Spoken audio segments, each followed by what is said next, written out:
tous et bienvenue dans le Lunch Play, ravi de vous retrouver en ce vendredi 4 mars. Il est 12h30 et nous sommes en direct juste après un replay incroyable de ce récap en compagnie de Quentin Fildrong. Incroyable, le petit Quentin, je l'ai connu, il était grand comme ça, il montait sur un tabouret pour m'arriver à la hauteur et aujourd'hui, eh bien, il brille, il brille de mille feux sur les plateaux. Un bisou évidemment à toute la communauté salée qui était présente hier sur le récap.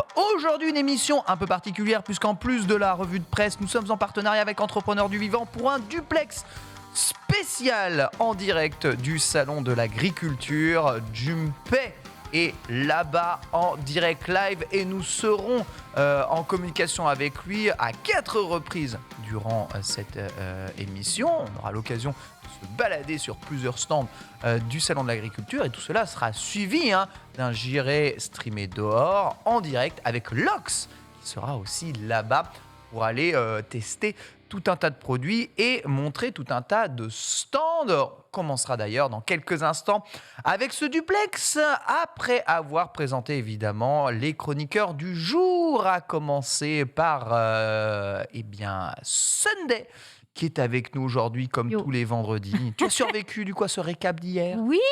Ah bah écoute, moi ça allait. C'était plus le chat qui était dans l'ambiance. Nous sur le plateau, tout allait très bien. On était en bonne compagnie. C'était très très chouette. Non, on a passé une belle émission. Je crois que c'est la première fois qu'on passe aussi peu de réseaux sociaux dans un récap, tellement on avait de contenu à délivrer. On a régalé de A à Z. C'était une belle émission.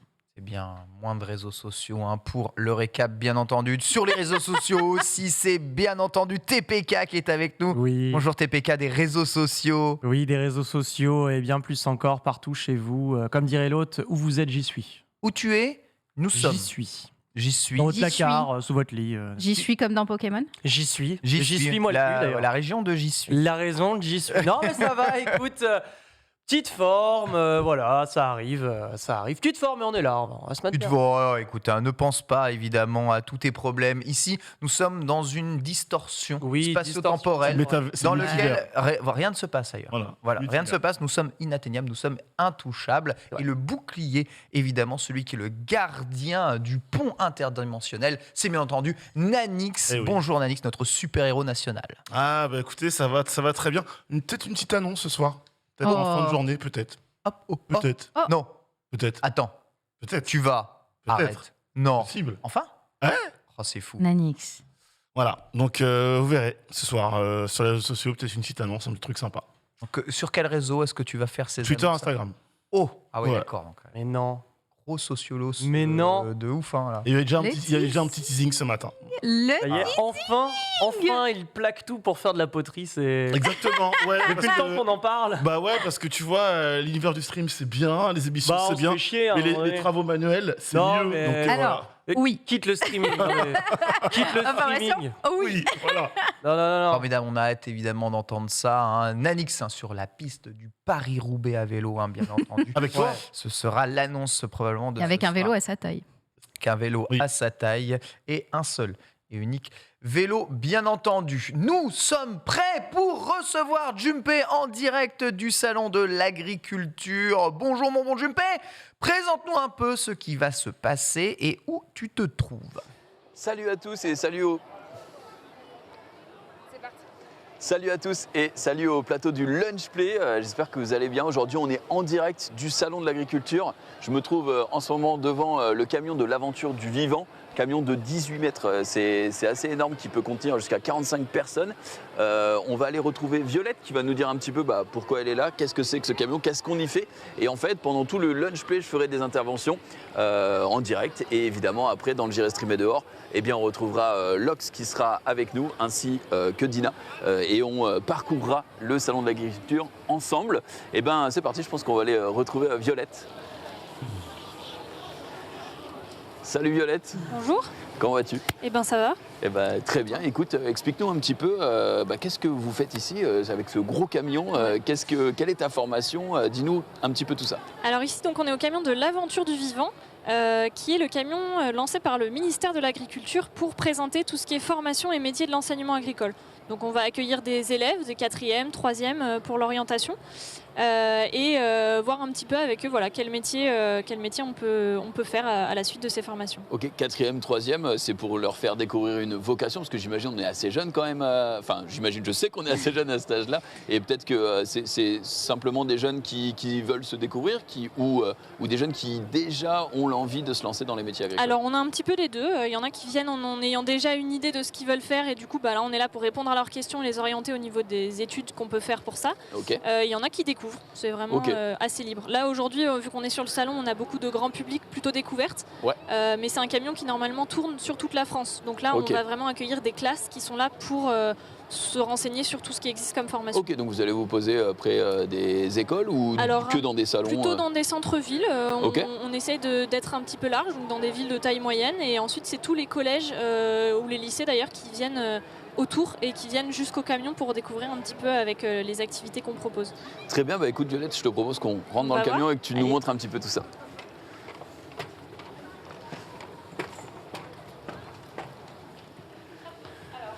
Donc là, on est plus dans la partie interactive du camion, la première partie, donc avec un simulateur de conduite d'engin agricole pour essayer de conduire un petit peu un tracteur avec remorque ici. Ok, on peut peut-être juste montrer, c'est une belle install quand même.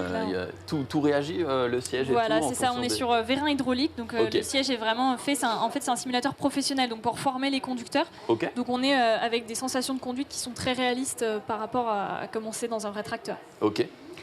Juste derrière, on a la réalité virtuelle. Donc là, plusieurs formations dans le paysagisme qui sont présentées par des jeunes qui nous expliquent un peu, notamment l'élagage. Donc on monte dans les arbres avec ces personnes, donc c'est assez immersif. On a des petits quiz interactifs sur les métiers du vivant, sur un petit peu de la découverte de ces métiers-là. Parce que les métiers du vivant, finalement, c'est hyper large. Il n'y a pas que l'agriculture dans le sens propre où on voit les gens qui justement cultivent des céréales, par exemple. Le spectre est hyper large. Est-ce que tu peux nous dire un peu les antipodes des métiers? On a tout ce qui est donc le plus connu et le plus représenté, on va dire, c'est tout ce qui est production, donc production agricole, que ce soit animale ou végétale. Après, on a du coup les métiers du paysagisme. On a tout ce qui va être l'environnement, la forêt, l'eau, l'agroalimentaire aussi. Le service à la personne, qui est une formation qu'on ne pense pas en général trouver dans les formations agricoles, mais qui existe aussi. La vente, ça peut être... c'est vraiment très large. C'est tous ces secteurs-là en fait, qui dépendent du ministère de l'Agriculture, historiquement. Ok. Et en ce moment, puisqu'on fait aussi cette opération, est-ce qu'il y a besoin d'énormément de gens pour ces filières-là? Alors oui, comme dans tout, typiquement l'agroalimentaire, je veux dire, on mange tous les jours, donc c'est des gens dont on a besoin. Pareil pour la production, c'est des gens dont on a besoin. Et c'est en fait des formations qui sont des fois pas très bien connues, notamment là en Ile-de-France, parce que on a moins ce contact avec la nature, etc., qu'on peut trouver en campagne. Et puis, c'est des formations des fois qu'on ne pense pas trouver dans les établissements agricoles. Par exemple, je vous disais le service à la personne ou la vente. C'est des formations qu'on ne s'attend pas à trouver là. Donc c'est aussi intéressant de pouvoir les montrer et de savoir où les trouver quand on veut se former à ça. Parce que ça parle à beaucoup de jeunes, ça. Est-ce qu'on peut continuer la visite ? Donc on a tout ce qui est information aussi, donc avec le site internet de l'Aventure du Vivant pour répondre aux questions, trouver des formations. C'est quoi le site ? Le site internet, donc vraiment l'aventureduvivant.fr. Là, ça va recenser tout ce qui est formation, tous les établissements, où trouver les informations quand on veut s'orienter. Ok. Donc on a une partie à côté qui est plus, je ne sais pas si vous voulez aller voir un petit peu ou pas. On peut aller voir. C'est plus pour accueillir des groupes, donc les classes. Les groupes scolaires dont tu parlais. Des groupes scolaires, tout à l'heure. Ok. Donc pour les accueillir ici, alors là on a des petites vidéos, c'est des témoignages de jeunes sur différentes filières qui présentent un petit peu leur formation. Normalement avec les jeunes on fait un peu, on essaie de balayer tous les secteurs comme je vous disais tout à l'heure, d'essayer de leur donner des idées de plein de métiers qui existent et de d'ouvrir l'esprit en fait. Est-ce que quand tu parles de jeunes, du coup, ça commence à quel âge, ça va jusqu'à quel âge? Alors nous, on a des formations de la 4e jusqu'à, je sais pas, peut-être bac plus 7. Enfin, c'est vraiment toutes les formations d'ingénieurs. C'est aussi bien du coup pour les collégiens, les lycéens que les études supérieures. Donc voilà, c'est très très large. C'est le spectre entier de l'enseignement. Voilà. On est d'accord. Eh bien, est-ce qu'on a fait le tour ou est-ce qu'il y avait d'autres choses? Vous avez vu les deux parties du camion, un petit peu les activités qu'on a, et puis on est là pour répondre à toutes les questions aussi si des gens en ont. Eh ben écoutez, si vous avez des questions dans le chat, n'hésitez pas. Étant donné qu'on n'est pas on est en direct, mais je suis pas en retour avec le plateau, eh bien j'y répondrai dans la petite séquence qu'on fera après, dans la prochaine intervention. Donc n'hésitez pas. Merci beaucoup Violette de ton intervention. Et puis du coup, c'était le camion de l'entrepreneur du vivant. C'est ça.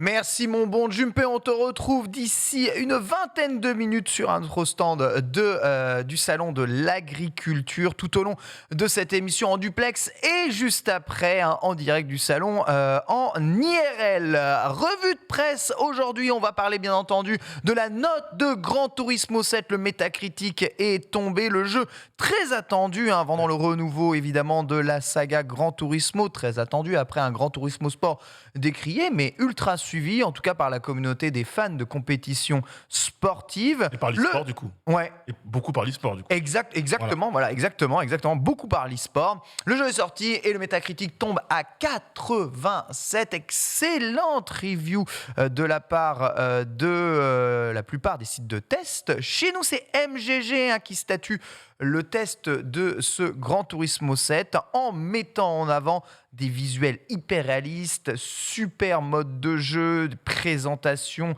des environnements absolument somptueux, beaucoup de choses accessibles pour les fans, super vue cockpit, super utilisation de la DualSense, voilà, énormément de contenu à l'intérieur du jeu, mais souligne tout de même que les environnements urbains sont pas non plus détaillés de ouf, que le public c'est encore plus ou moins du JPEG Sama, que la gestion des collisions est Gran Turismoienne quelque part, que l'IA c'est Gran Turismo aussi. Oui, donc globalement tout ce qui est dit, c'est que c'est le gros retour aux sources de Gran Turismo. Du coup, c'est partagé entre ceux qui pensent ouais, super, Gran Turismo fait du Gran Turismo, mais bon sang, quand est-ce qu'on fait une course ? Parce qu'il y a tellement de menus à l'intérieur du jeu qui peuvent te permettre de bidouiller tellement de trucs que tu peux jouer au jeu 20 heures sans avoir fait une seule foutue course de voiture, ce qui est quand même assez incroyable. Et d'autres disent c'est formidable, justement, on sent l'amour du jeu de bagnole qui transpire au milieu de tout ça. Bref, encore une bonne note pour un jeu PlayStation. Nanix, ce retour de Gran Turismo sur la scène, à ton avis, avec ce GT7 ? Écoute, moi j'étais curieux de voir comment les avis allaient être autour de ce jeu. Moi j'ai reçu mon code ce matin, donc j'ai pas pu me lancer le jeu pour voir ce qu'il avait sous le capot, si je peux me permettre. Mais je comparais un petit peu pendant que tu donnais on l'attendait. Tu donnais les caractéristiques. Je vais en balancer un là, calmez-vous, il n'y en aura pas d'autres. Je regarde un petit peu les notes, c'est quasiment Horizon, donc le Metacritic à 88, GT7 87, c'est une grosse note Metacritic en vrai. Ouais. Ça fait plaisir parce que moi je faisais partie de ceux qui n'avaient pas kiffé énormément l'épisode d'avant, qui était très orienté compétitif, très sport et très peu contenu finalement. Là, il y a clairement à boire, à manger. Et tu disais, oui, il y a des gens qui se posaient la question de ouais, mais il y a tellement de choses à faire dans le jeu. Quand est-ce que je fais une course, etc. Je vous rappelle quand même que Gran Turismo, les premières versions, c'était beaucoup de temps passé dans la customisation des caisses. Oui. Là, ce côté-là est encore plus accentué. Voilà, dans le fait d'étoffer et d'avoir et d'étoffer son garage, le passage des permis qui est toujours une notion de débat et de sauce pour certains, évidemment, avec Gran Turismo. Et en vrai, on rappelle, c'est vraiment l'amour de l'automobile. Alors après, j'entends tout le côté, le public, c'est pas fou, et certains décors sont pas dingues, mais c'est vraiment la voiture qui est au centre, la conduite qui est au centre du jeu, quoi. Donc, ça fait les notes font plaisir, en tout cas. TPK sur ce Gran Turismo 7, est-ce que après ces reviews, l'envie de te mettre à Gran Turismo, ou te remettre peut-être à Gran Turismo est grande ?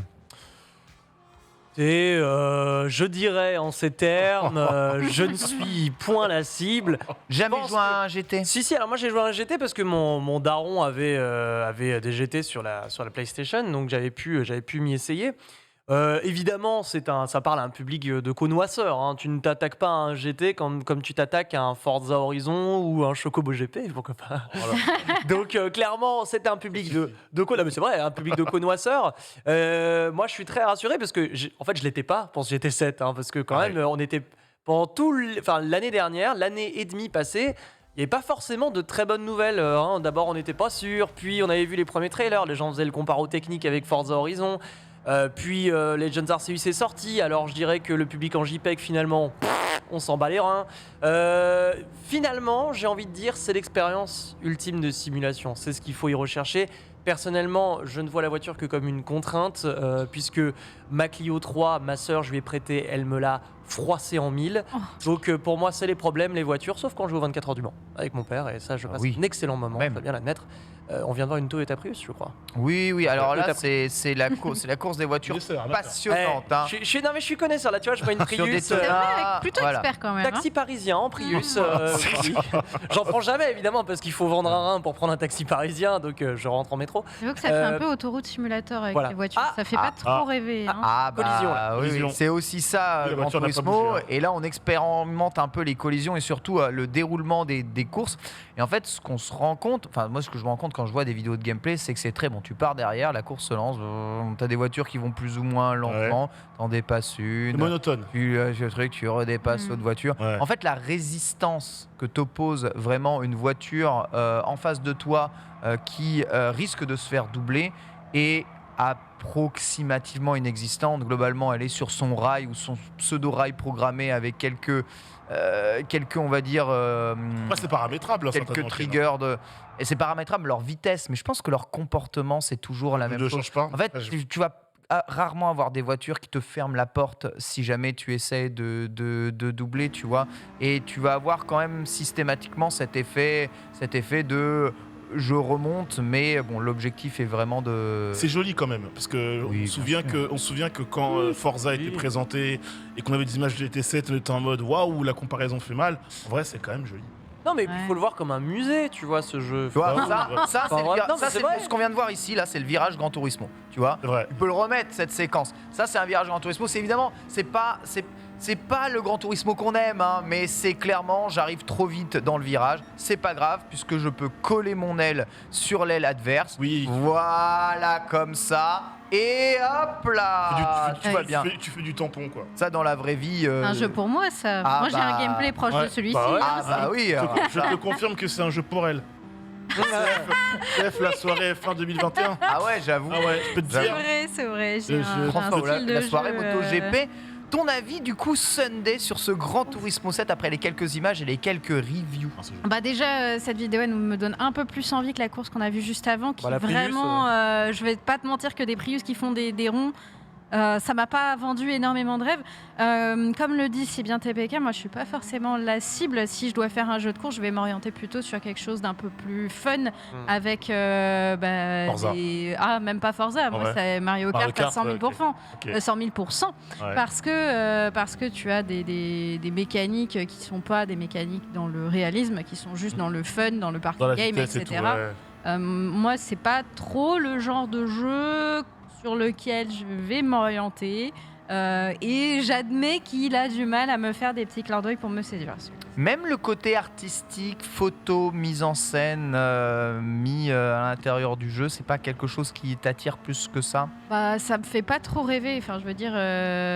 T'habites partiellement au Mans. Justement, si je veux faire des photos sur des circuits stylés, je vais littéralement au circuit des 24 heures.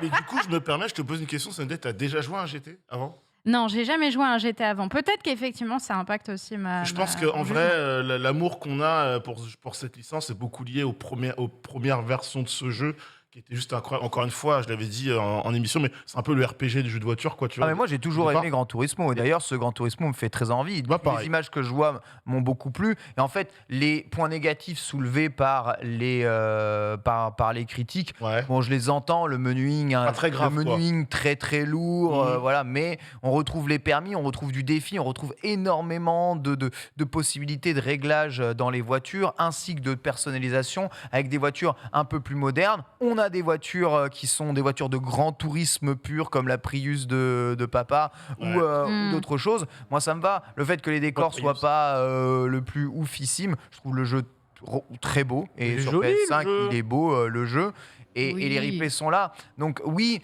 je déplore un peu évidemment que je retrouve, il n'y a pas l'excitation que je peux ressentir peut-être quand je joue à Forza Motorsport. Mais Forza Motorsport, sincèrement, c'est un peu la foire à la saucisse au niveau parfois IA et comportement autoroutier. Là, on va dire que les voitures sont conduites par des pilotes japonais qui très dans le respect. Voilà, ils sont dans le respect et extrêmement polis. Voilà. C'est-à-dire que t'as pas un klaxon, t'as rien. C'est bien sûr. Veuillez déboîter après l'aspiration, je vous en prie. Ah, tu as du mal sur le virage? Viens tamponner mon aile, y a pas de problème. Sumimasen, dépassement de Chan. Mais t'as tout dit, Ken. Gen, c'est du GT. En fait. Voilà, c'est du GT. Et on est dans l'essence de GT. En fait, on retrouve un peu les repères qu'on avait auparavant. Surtout, moi, ce qui me fait plaisir, c'est de retrouver un GT complet. J'ai l'impression d'avoir un GT très light, donc très tourné, orienté, axé, et c'était le cas compétition e-sport avant. Là, c'est un vrai GT avec les permis, les défis, le garage, enfin, ça coiffe. Ouais, le motorsport, hein, les gens ont remarqué mon accent allemand absolument incroyable. C'est le mec de la Nordschleife. Ça se dit motorsport, hein, c'est ça? Bah oui, en allemand. Oui, là, je sais pas. En allemand, mais bon, c'est motorsport, le nom de d'accord, Forza. mais je suis d'accord, parce qu'en allemand, s'il y a un nom qui commence par un S, ça se prononce che. Avec une Mais là, consonne derrière. ouais, c'est ça. Avec une consonne derrière. Exactement. Bon, Mais voilà, donc moi, c'est plutôt ma cam. J'ai l'impression que c'est un peu plus mitigé ici, et c'est ce que j'ai ressenti aussi dans le retour des testeurs. Il y a deux écoles, un peu la vieille école qui aime GT Gran Turismo depuis le 1, et on va dire peut-être les nouveaux qui ne sont pas spécialement attirés par la formule Gran Turismo. Après, moi, j'ai tendance à dire que Gran Turismo, c'est un jeu de daron quand je vois la mise en avant de voitures des années 90, Oui. de Clio, tout vieilles ça, GT etc. japonaises, exactement, qui est encore dans le jeu. Je me dis, oui, c'est un jeu vilebrequin, quoi, tu C'est vois. pour les darons, mais oui, Oui. il faut pour tout le monde. Voilà, Donc, pour les darons. Tous les darons qui ont joué sur PS1 à l'époque, le mien y compris, hein, tous ces jeux de voitures, les F1, les GT, les Porsche, comment ça s'appelait le jeu sur PS1, Porsche quelque chose, bref. Ça va Ah oui, forcément leur Porsche. Non, c'est Ferrari. Il y a un jeu qui s'appelait c'était Porsche quelque chose. Porsche Legends ou c'était Ferrari Ouais, je sais Legends, pas, il avait acheté ça, mon père, un me jeu dit de course ça me- avec ça que me- des- ça me dit que quelque des chose. Porsche dans tous les sens. Porsche Challenge, non, je sais pas ça. Peut-être Porsche Challenge, ouais. Les C'est quoi, PlayStation WSR, etc. Ouais, sur Ouais, PlayStation. Je peux trouver ça, tu vois. Voilà. Alors, on est d'accord qu'il est disponible sur tous les supports, hein, de toute façon, PlayStation, le jeu, et son côté cross-gen peut-être, Oui, PS4, PS5. il le paye peut-être un tout petit peu, Porsche Challenge. mais ça n'en reste, c'est bien. Jaquette, putain. Et je vous rappelle que Gran Turismo Sport avait fait énormément de mises à jour gratuites en Oui, c'est rajoutant vrai. des voitures et du contenu. Ce Gran Turismo, peut-être pouvons-nous nous attendre à un suivi qui soit relativement identique. Et ça régalerait parce que de l'autre côté, c'est quand même DLC Land. Y a pas de raison qu'il n'y ait pas de suivi sur GT7. Ouais. En vrai. Oh, il y a Ouais, aucune mais raison. y a aucun- moi, la ouais. question c'est, sera-t-il payant? Sera-t-il Ah gratuit? oui. Tu vois ce que Oui. je veux dire? Si on va vers du gratuit, un peu comme ce qui avait été fait dans Gran Turismo Sport, Ouais. je trouve ça vraiment très cool pour les joueurs. Gran Turismo Sport, en dehors de la partie compétition, tu n'avais pas de campagne. Donc déjà, il y avait du contenu en moins. Là, tu as quand même un peu plus de contenu. Tu as la partie GT Sport qui est toujours présente dans ce GT7 et tu as la campagne solo. Donc à voir. Après, encore une fois, c'est une question de com et d'accueil du public. Mais je sais pas, toi, je pose la question. Tu t'attends GT7 comme moi, visiblement. Donc, Ouais. tu paierais pour du contenu additionnel ou pas? Ça te ferait chier ou si... J'avoue que moi, les DLC, jamais vraiment kiffé. Moi non plus de base. Quel que soit le jeu, de toute façon. Qui fait ça, mais il m'est arrivé d'en acheter, hein. Et d'ailleurs, j'ai payé les DLC de Forza Horizon 5 Ok. parce que le jeu est dans le Game Pass. Donc, en Oui. fait, j'ai juste acheté les DLC. Oui. Mais voilà, je préfère un jeu mis à jour vraiment gratuitement Ouais. et dont le contenu s'augmente et devient de mieux en mieux gratuitement au fur et à mesure du temps. Bon, après, c'est Alors un système de passe comme Mario Kart avec des circuits, peut-être. Mhm. Ouais, C'est- alors Après, ça- c'est pas très, Ça, c'est pas quand très on GT double le jeu compatible, pour quoi. 20 balles, je dis ouais, ok, surtout Ouais. si ça fait 18 années que je joue, tu peux prendre de Oui, la licence clairement. Pokémon comme un Ouais. DLC permanent C'est ça, annuel, hein, c'est en pour vrai, ça. hein, Ok. c'est un peu ça, hein. À 60 balles le DLC quand même. Ouais. Très joli DLC. Dont des DLC qui recoûtent pareil cher. C'est ça, mais bon, j'investis tellement de temps dans le jeu que c'est, tu vois, c'est ok. Oui, ouais. Donc, si tu investis beaucoup de temps dans Gran Turismo, voire payer des DLC, ça me dérange pas plus que ça. On paye énormément dans les jeux de combat pour rajouter des personnages. Je sais que les voitures, enfin rajouter certaines voitures, c'est quand même un peu moins la bérésina que de rajouter des persos avec des animations complexes Ah ouais? et des interactions avec termes de 150 licence, 000 trucs. en termes de Oui, voilà, licensing. après c'est une histoire de licence. Ah ouais? Tout est Que une ton histoire de DLC, licence, tout est une histoire de licensing. Je devrais TPK. Je suis complètement Mhm. d'accord avec Ah, je toi. suis pas qu'un physique. Eh oui, en effet, tu as aussi une licence.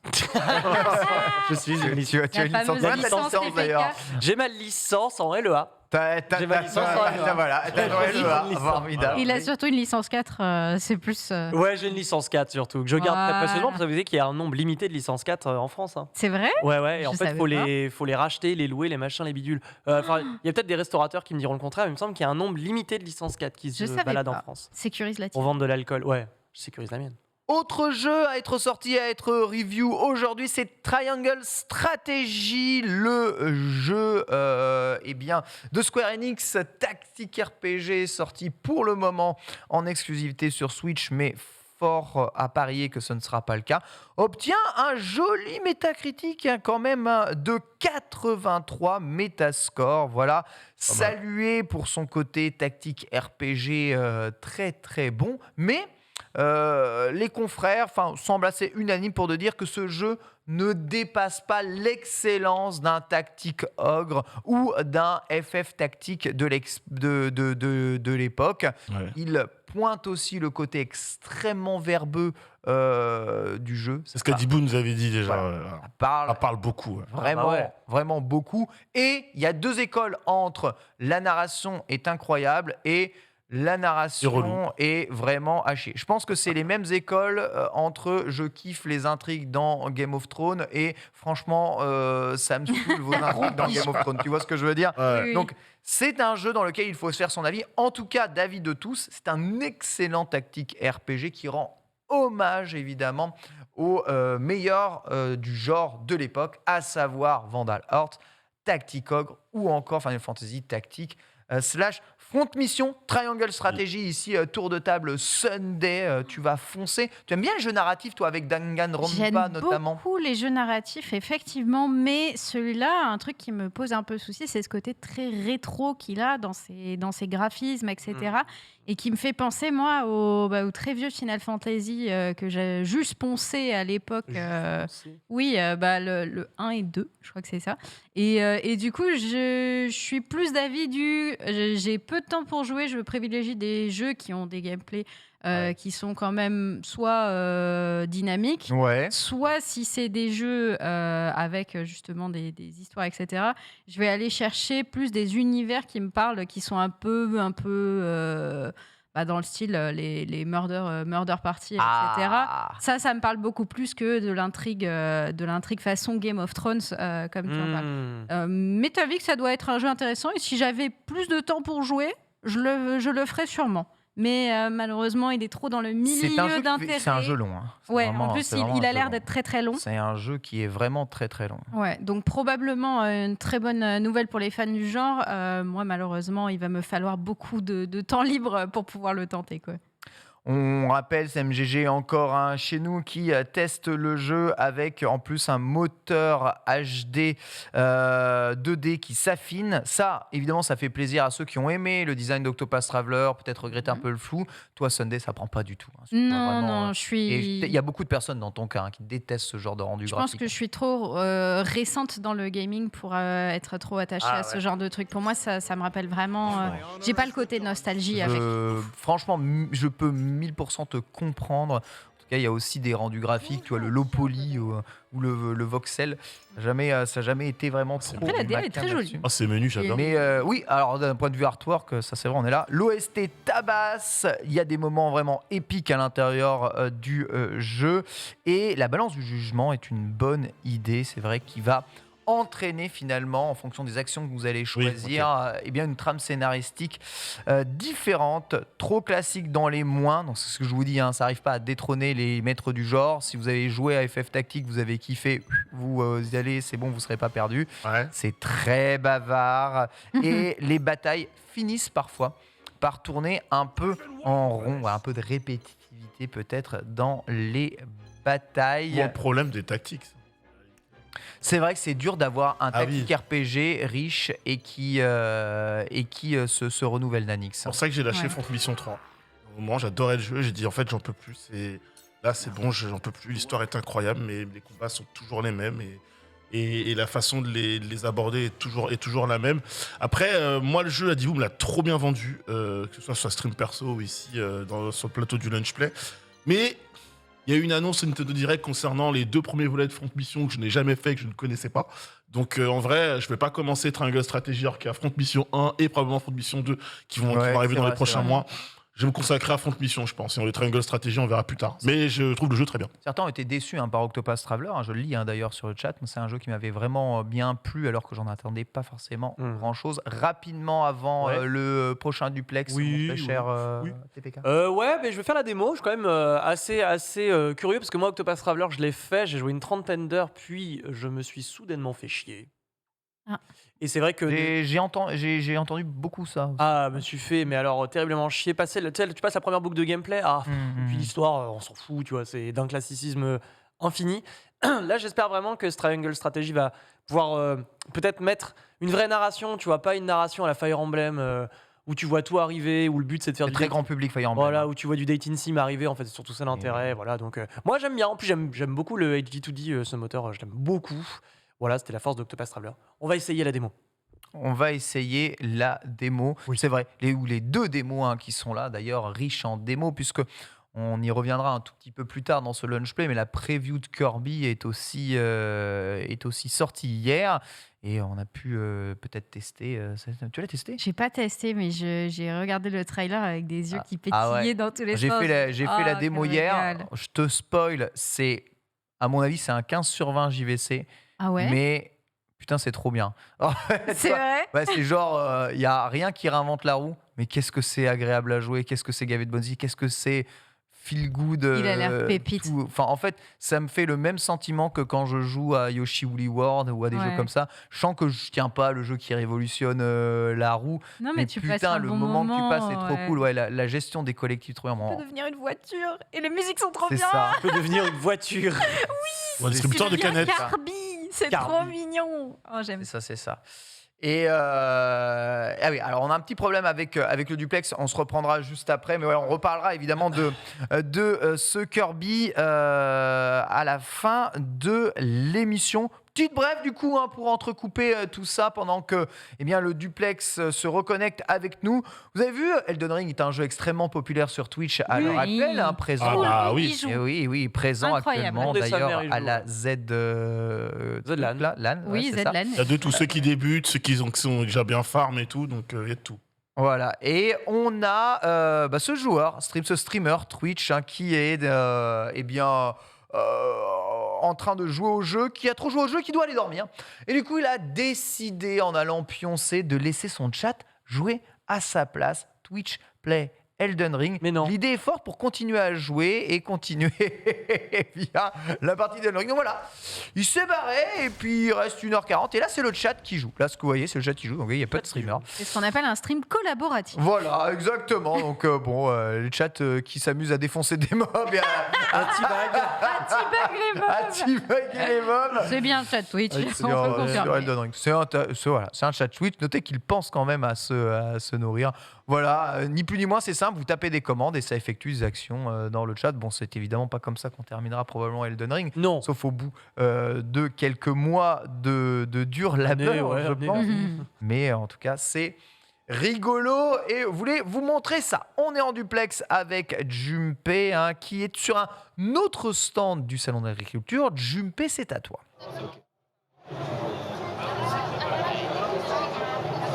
C'est bon ? Eh bien, nous sommes maintenant avec Pierrick. Du coup, on est sur le stand du syndicat des jeunes agriculteurs. Salut Pierrick, déjà comment tu vas ? Bien, merci, bonjour. Bonjour. Écoute, dis-nous un petit peu quel est toi ton parcours ? Qu'est-ce que c'est finalement que ce syndicat et quelle est la mission du syndicat ici au Salon de l'Agriculture ? Alors moi je suis agriculteur dans les Alpes de Haute-Provence, je produis du blé en grande culture et un petit peu de bovin viande en bio.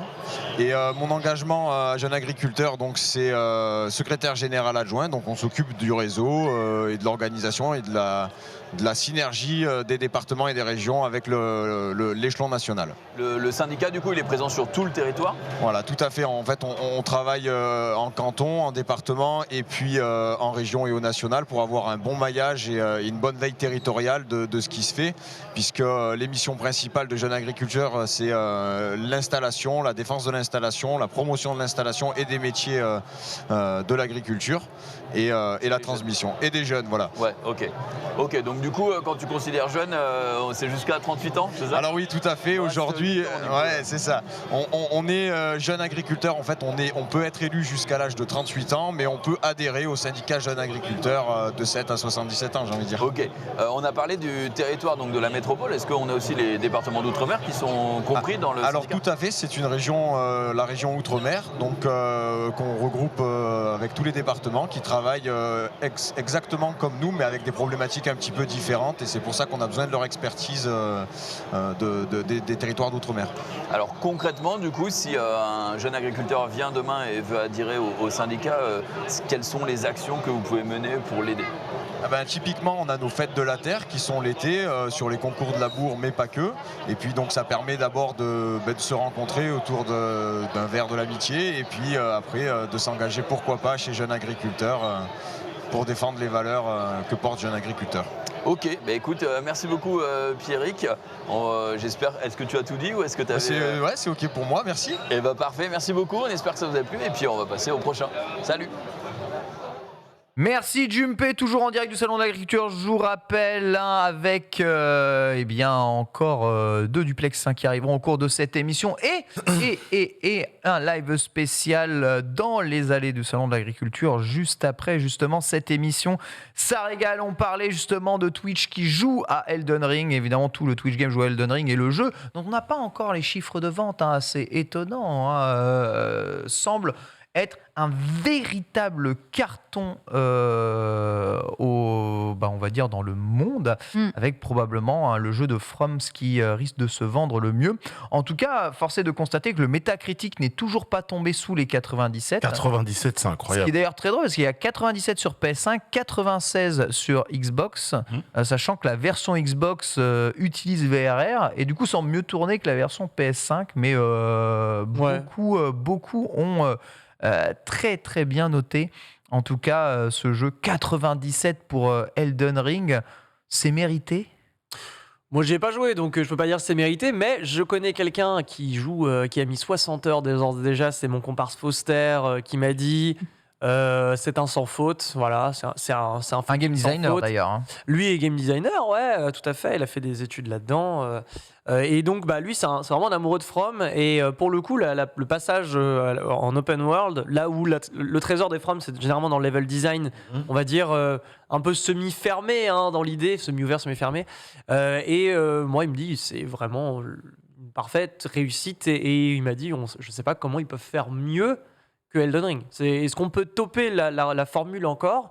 Bon voilà, moi je vais juste me faire mon avis là-dessus. Mais a priori c'est un carton plein. Ok, vraiment le retour des joueurs extraordinaire.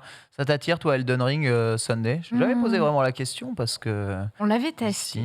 On l'avait testé ici même. La bêta. On avait testé la bêta. TPK qui était collé. C'était TPK qui avait fait le paysan avec la roue. Tu étais le mendiant. Le mendiant, exactement. Mendiant. Et aussi fun que c'était de te regarder te faire exploser la tronche. Voilà, je prends le fun où je peux. Sœur.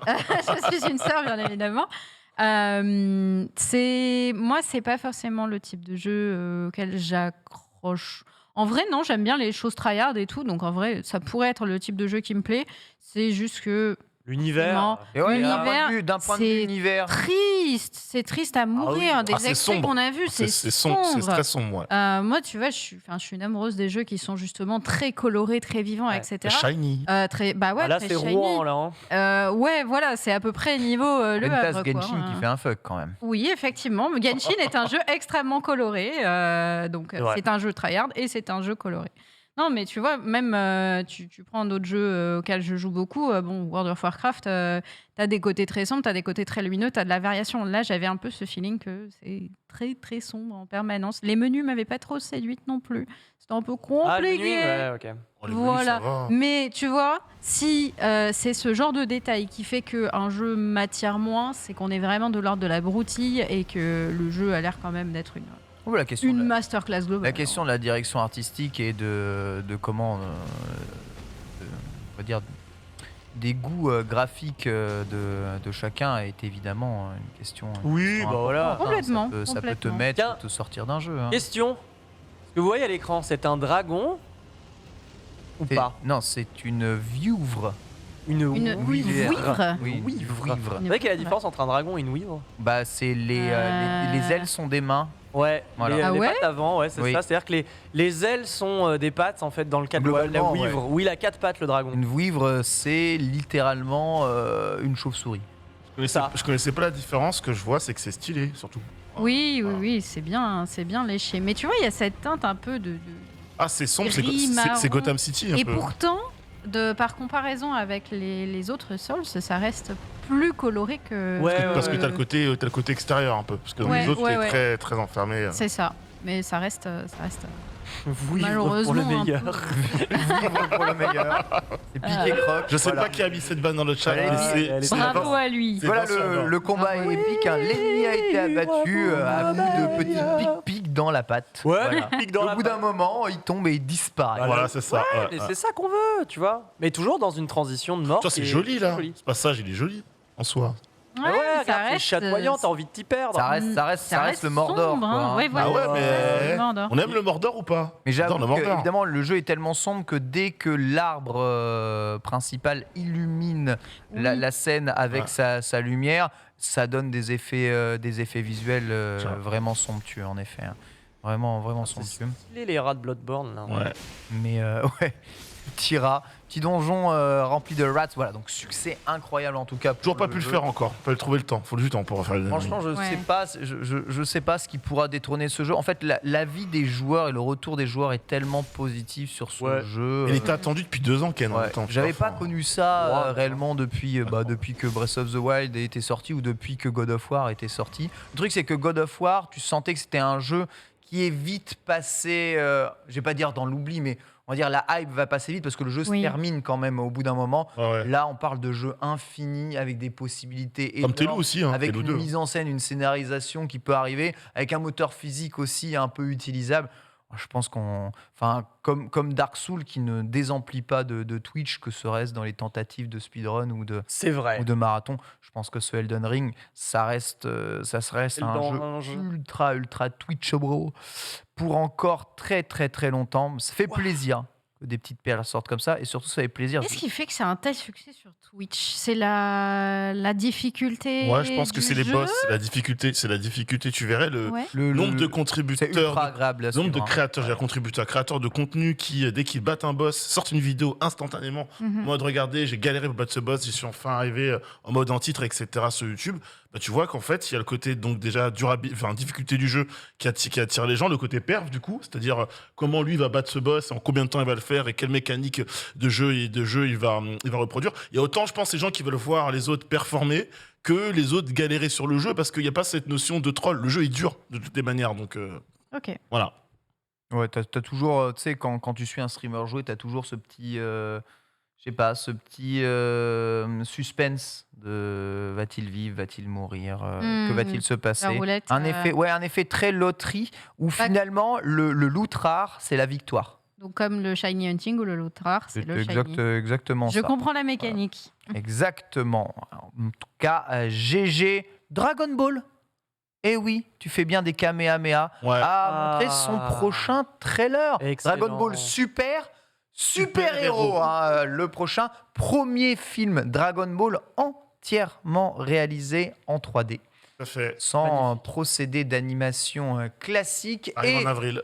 voilà, en avril, trailer sur les écrans derrière, si vous en avez la possibilité. Vous avez tous regardé ce trailer. Nanix, tu nous as quittés avant qu'on ait pu en parler dans Manga C'est Sûr, vrai. mais je suppose que tu as vu toi-même le trailer. Oui. Gohan au centre du film, les ça fait super-héros, Piccolo et le duo Gohan-Piccolo qui est là, avec Piccolo qui semble évidemment avoir une autre transformation, la fille de Gohan qui semble être enlevée par les descendants de l'armée du ruban rouge, et des super-héros, Des peut-être cyborgs, un je crois peu que comme les Germains dans One Je Piece. crois que hein. je crois que Des cyborgs C'est des cyborgs. Ouais. Ah, c'est Des possible. cyborgs ce soit des avec, cyborgs. en tenue de super-héros. Moi, ce qui me régale, en fait, de bas, alors, sur la CGI, sur les premières images qui avaient été montrées sur du premier trailer, j'avais trouvé ça affreusement affreux. Vraiment, chum de fou. Quoi Là, Je trouve que ça va. En fait, ça va, même s'il y a des plans, des images sur lesquelles j'ai un peu de doute. Je trouve que bon, le rendu est pas si dégueulasse que ça. Je parle bien de la différence entre le tout premier trailer qu'on avait vu et celui-ci. Et moi, ce qui me régale, surtout Gohan au centre, Gohan de retour en personnage important. On voit le traitement notamment qu'il a dans Super, dans Tournoi de pouvoir, qui est absolument, je trouve, scandaleux. Piccolo qui a l'air d'avoir glow up là. Donc, parce que pareil, Piccolo très en retrait sur les dernières joutes, si je puis me permettre, dans l'univers Dragon Ball. Donc, moi j'avais, pour le film Broly, j'étais grave hypé. Là, moins, ce trailer me donne quand même envie de dire, ok, je suis curieux, j'ai envie de voir. Mais c'est vrai que ces deux personnages qui étaient vachement sous-exploité et pas forcément mis à leur juste valeur, surtout Gohan. Et là, j'ai l'impression qu'on retrouve un peu le Gohan qu'on avait perdu époque Cell, quoi, tu vois. Donc, Gohan, il est père de famille maintenant. Il essaye de faire un peu mieux que son papa, qui est pas le meilleur père de l'histoire. Surtout le Sangoku de Super, hein, le Sangoku de Super qui en a. Ah, moi, je mets la planète en danger juste pour me battre, en fait. C'est tout ce qui m'importe, les gars. Je m'en fous. Enfin. TPK. Non, mais dis franchement. Quel ennui. Mais quel ennui. Mais pourquoi on réinvoque Gohan? Qu'est-ce qu'il vient foutre là? Mais il est le seul à pouvoir sauver la Terre en ce moment. Tu sais que Goku et Vegeta sont en plein entraînement au Palais des Dieux. Gohan est le pire fiasco de Dragon Ball du début jusqu'à la fin. Ah bah, du début jusqu'à la fin? Comment ça, du début jusqu'à la fin? Parce qu'à la fin de l'arc Freezer, on dit c'est Gohan le futur, let's go là-dessus. Puis on est venu voir Toriyama à base de non, tu vas rester sur Goku parce que là, il y a du blé, tu vois. Au final, on a mis Gohan de côté. Très bien, on fait un arc Cell. Ok, et ensuite il est plus là. Puis il revient là avec des lunettes et Piccolo on réagit de Piccolo. Non mais t'es dur, le duo Gohan, il y a un duo Gohan. Dans l'arc-bout, il est à deux doigts de terminer le conflit, il faut quand même le savoir. C'est lui qui le fait. Non, c'est pas lui qui le fait. Non mais c'est pas lui qui le fait parce qu'il se fait encore une fois avoir par son cœur d'humain. C'est une machine à con, les gars. Je suis d'accord avec Ken. C'est une machine à con. Je suis d'accord avec Ken, ça pouvait pas être Gohan qui allait résoudre le conflit bout parce que de toute façon, le personnage, il avait un peu nerf, rappelez-vous, au début de l'arc, et en fait, il redevient fort au milieu. Et tu vois, il y a une question. Non, mais les passants, je chante pas les violons. C'est une question de logique, quoi. Une question de logique dans tout ça. Mais là, je suis content parce que déjà, il est au centre. Et en plus, on retrouve cette formation en Super Saiyan incroyable avec la petite mèche. Pendant que les barbus se battent, ma très chère Sunday, arrivée d'un film 100% en 3D de Dragon Ball est-il une bonne chose selon toi ou le procédé d'animation traditionnel, tu préfères? Je pense que dans tous les cas, ça sera mieux que Dragon Ball Evolution. Ça, on parle du film. Vraiment pas de problème. Ça, les bronzes des trois, c'est mieux que Dragon Ball Evolution. Je suis tellement fier d'avoir payé ma place pour voir ce film. Ça, j'avoue, t'es shiny en fait. Un peu. Dragon Ball Evolution, j'étais fier. J'étais fier de A à Z. Ce film est. On le critique aujourd'hui, mais dans 40 ans, non, ce sera toujours pareil. Tu y as survécu, c'était un bel exploit. J'ai passé un sale moment, mais j'étais fier. Voilà. Effectivement, belle perf. J'ai un peu de mal avec l'animation. Je sais pas si c'est un feeling ou quoi que ce soit. Je la trouve un peu. Ouais, l'animation est cool. Ouais, elle me fait penser à une cinématique perpétuelle d'un jeu vidéo. Des jeux de combat. Ouais. J'ai plus le nom, mais il y en a. Le Cyber Connect de Dragon Ball. Ou alors le dernier, la Kakarot. Oui, Kakarot. C'est une cinématique de Kakarot, complètement. Bah voilà, c'est ça. Du coup, ça me fait un peu un feeling particulier qui doit sûrement passer assez rapidement quand tu vas le voir. Jamais le premier trailer. Hein. Le premier trailer, c'est vraiment inquiétant. Ah ouais, il est. Ouais, mais tu sais, les trailers qui commencent, qui sont inquiétants, et puis quand ça sort, c'est cool. Je suis pas en train de dire que là, c'est un chef-d'œuvre. C'est juste mieux. Voilà. Ok. Il y a ça, vraiment juste un film mieux. Dragon Ball qui est un chef-d'œuvre. Ouais. Ouais. En tout cas, en termes d'animation tradi, là, le dernier Broly, il est énervé. Alors, j'avoue qu'il y a que ça. Il casse la tête. Le film, il casse la tête. C'est du fanservice. Il casse la tête, il est fanservice as fuck, mais par contre, c'est Sakuga sur Sakuga sur Sakuga. Donc, c'est-à-dire animation ultra travaillée, ultra chère, enchaînées les unes derrière les autres. Il n'y a que ça. Hein. On veut de la bagarre quand on regarde Dragon Ball. Hein. On rappelle, là, c'est un manga de kung-fu, Dragon Ball, donc c'est un manga de tape. Hein. même si ça a évoqué plein de sujets. Voilà, les avis sont partagés évidemment dans le chat entre l'envie de voir le film ou pas. Moi, je suis très curieux parce que c'est pour moi un film qui peut montrer que le Japon sait faire de l'animation 3D, mais en restant dans leurs pattes, tu vois, cel shading et tout. Ouais. C'est à mi-chemin entre la cinématique de jeux vidéo et le film de cinéma. Jusqu'à présent, ça n'a jamais été très très réussi. D'ailleurs, le dernier studio Ghibli là, est vraiment. Ah oui, tu Voilà. l'avais vu. Il avait l'air particulier. C'est une catastrophe, c'est une catastrophe, Ah. une catastrophe. Et la plupart des animés en 3D que l'on a vus sont relativement moyens. Il y a qui ? Il y a Beastar qui Lupin. relève un peu le show. Lupin, en effet, extraordinaire. Lupin, j'avoue, Lupin qui se discerne vachement bien. Donc voilà, est-ce que la Toei Animation en est capable ? Si la Toei rentre dans cette ère-là, ça peut entraîner vraiment d'autres choses et d'autres licences, ou le retour d'autres licences très intéressantes pour la suite, et peut-être un basculement de la licence Dragon Ball full en 3D, même pour l'animation. Ouais. Ça peut être assez intéressant. On verra. Non, ça te plairait pas, hein. Bon, en vrai, j'ai balancé beaucoup de mauvaise foi, mais aujourd'hui, Dragon Ball.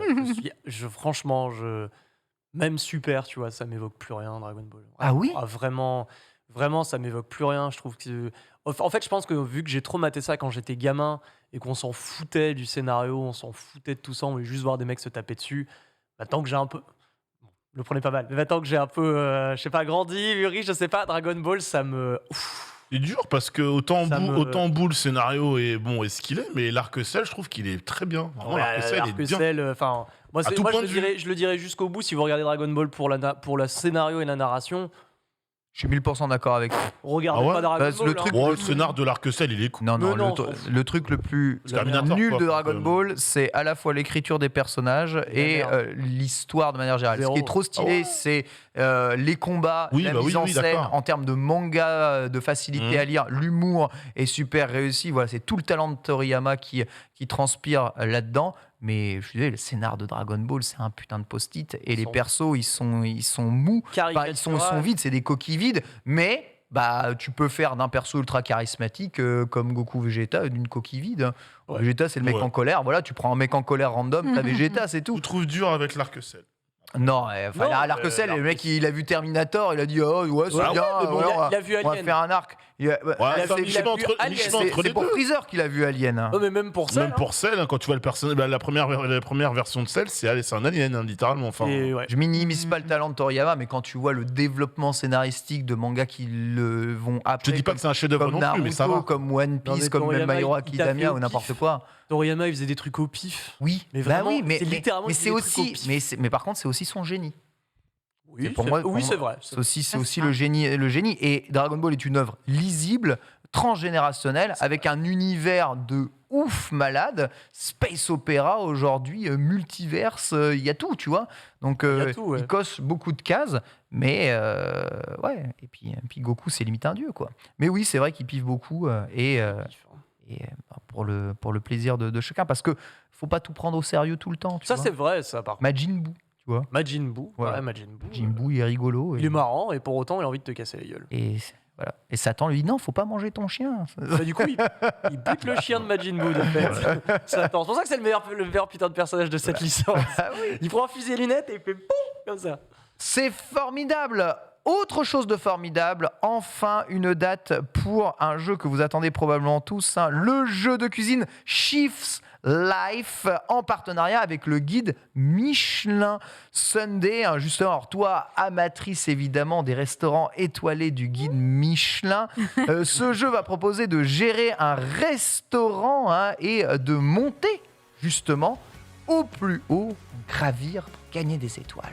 Ah bah écoute, Voilà. un jeu de gestion, oui, littéralement de gestion, forcément, moi ça me plaît, tu mets ça en plus sur un thème que j'aime, forcément, bingo quoi, ça réussit. On est d'accord que les graphismes sont OSEF total, hein. Ouais. C'est Epoch Sims 2. Oui, c'est ça. Hein. C'est Nekon le jeu d'ailleurs. Donc oui, c'est pas non plus le jeu le plus beau du monde, mais l'important c'est la gestion et la préparation des plats. Oui, exactement. Donc je suis curieuse de voir ça en vrai. Parce que des jeux de cuisine, de simulateurs de cuisine et tout, il y en a eu des millions, mais Oui, mais si, il y en a eu plein. Cooking Mama, c'est... Cooking Mama, bien sûr. Mini-jeu. Cook Serve Delicious. C'est un mini-jeu. Là, c'est vraiment gérer un restaurant, c'est restaurant simulator, hein, c'est quand même assez important. Ouais. Et c'est vraiment le jeu du guide Michelin. Ouais. Vous disiez, le guide Michelin Sunday, c'est un guide aujourd'hui un peu tout puissant qui règne peut-être sans partage sur l'univers de la gastronomie. Il se développe même dans le jeu vidéo maintenant. En vrai, c'est un bon move marketing, je suppose, de faire ça pour redorer un petit peu l'image du guide Michelin. On en a parlé un petit peu avant cette émission, justement, mais guide Michelin qui, à l'époque, était extrêmement réputé, qui était quelque chose où beaucoup de restaurateurs, ils s'en foutent littéralement de tous les autres prix qu'ils ont. Le seul qui compte, c'est les étoiles au Michelin. Et ça, à la fois, ça fait des carrières et ça brise, comme tu dis. Ça a brisé des gens, mais ça leur a offert de la clientèle aussi, dans l'autre sens, etc. C'est ça marche dans les deux sens. Et en fait, ce guide est un peu en perte de vitesse aujourd'hui suite au fait que ça coûte énormément d'argent. Ce guide Michelin, c'est tenu par la marque Michelin, la marque de pneus. Et du coup, c'est une marque de pneus qui tient un guide de restauration, un guide gastronomique. C'est quand même en mode... incroyable. Tu connais quoi en gastronomie avec tes pneus? Mais du coup, ça coûte un pognon fou. C'est pas le Guinness Book des records, tu vois. Ouais. Marque de bière à la base. Oui, c'est Guinness, c'est la bière. Guinness, Oui. Mais putain, j'avais jamais fait le rapprochement. Non. C'est que quand je suis allé à Édimbourg et que je voyais Guinness partout, je fais mais c'est quoi? Pourquoi il y a des records du monde ici? Et ma femme me fait mais t'es con ou quoi? C'est le partenaire historique de la Coupe Destination. Bien sûr. Abruti de merde. Le mazout là que tu vois. Ouais. Bien implanté dans les buveurs de Guinness. Guinness, bien implanté dans le rugby. Hein. Non. Alors c'est pas vrai, la Guinness c'est pas bon. Avec modération, mais la Guinness. Et moi, je pensais que Guinness était un terme anglais qui voulait dire extraordinaire ou j'en sais rien. Non, c'est juste la marque de la bière. C'est la marque de cette bière brune le mazout. possible. Le mazout. Ou quand tu bois, tu mâches. Ouais, c'est la Guinness. Quelle horreur. Donc c'est une prestation. C'est une presta sponsor du coup. Non mais c'est vrai. Il faut le dire, hein, la Guinness. Mais moi je pense qu'il faut étudier le système digestif des buveurs de Guinness. On va trouver des trésors. Genre l'intestin, il est en téflon, mon gars. T'aimes pas le rugby, toi? J'aime bien le rugby. Alors? J'aime bien le rugby. Bon, mais attends, Guinness. pourquoi rugby et Guinness? Parce que c'est eux le sponsor officiel des trophées destination. Ouais, d'accord, mais bon. Enfin... Ils sont bien implantés aussi dans les ligues de rugby, etc. Enfin, les ligues celtiques, etc. La Guinness, bien sûr, mec. Ouais, c'est vrai. Ah non, ouais. mais mais la bière. Ouais, non. Pour moi, c'était la bière des rugbyman. Hein. C'est vrai. Donc, c'est la bière des gaffe, il y a Chloé qui est dans. Attention, les rugbyman, ils sont grands, ils sont carrés, ils sont forts. Je pense pas qu'insulter leur bière favorite soit spécialement très judicieux sur une antenne de grande écoute, hein, comme celle de c'est leur bière favorite parce qu'ils adorent ça, ou parce que c'est la seule binge qu'ils... Je ne sais pas. Faudrait demander aux Anglais. Hein. C'est eux, les spécialistes. C'est Irlandais. Très probablement. Je vous rappelle que les Irlandais, la dernière fois qu'ils ont essayé de faire de la gastronomie, hors des binges. Ouais, ça, j'avoue, la gastronomie. Moi, on revient. Mais pourquoi le guide Michelin? À quel rapport? Je suis désolé. Mais les pneus, c'est une invitation au voyage. Hein. C'est le lien entre ton véhicule et la route. Route qui t'invite à voyager. Voyage qui te permet de découvrir quoi? Des restaurants et des hôtels. Et des hôtels, exactement. Enfin, quand vous voyagez, c'est où vous allez bouffer et vous allez dormir. Alors, vous pouvez faire du camping et cuire des barbecues, ça revient au même, tu vois. Peut-être que tu as un barbecue 3 étoiles chez toi, avec toi, ou en camping-car, mais quoi qu'il arrive, tout passe par la bouffe à un moment ou un autre. La bouffe, c'est la vie. La bouffe, c'est mais la vie. Mais du coup, pour cette logique-là de contenu, en gros, le guide Michelin, pourquoi il marche plus? Parce que y a un truc fou qu'on a aujourd'hui, c'est Internet.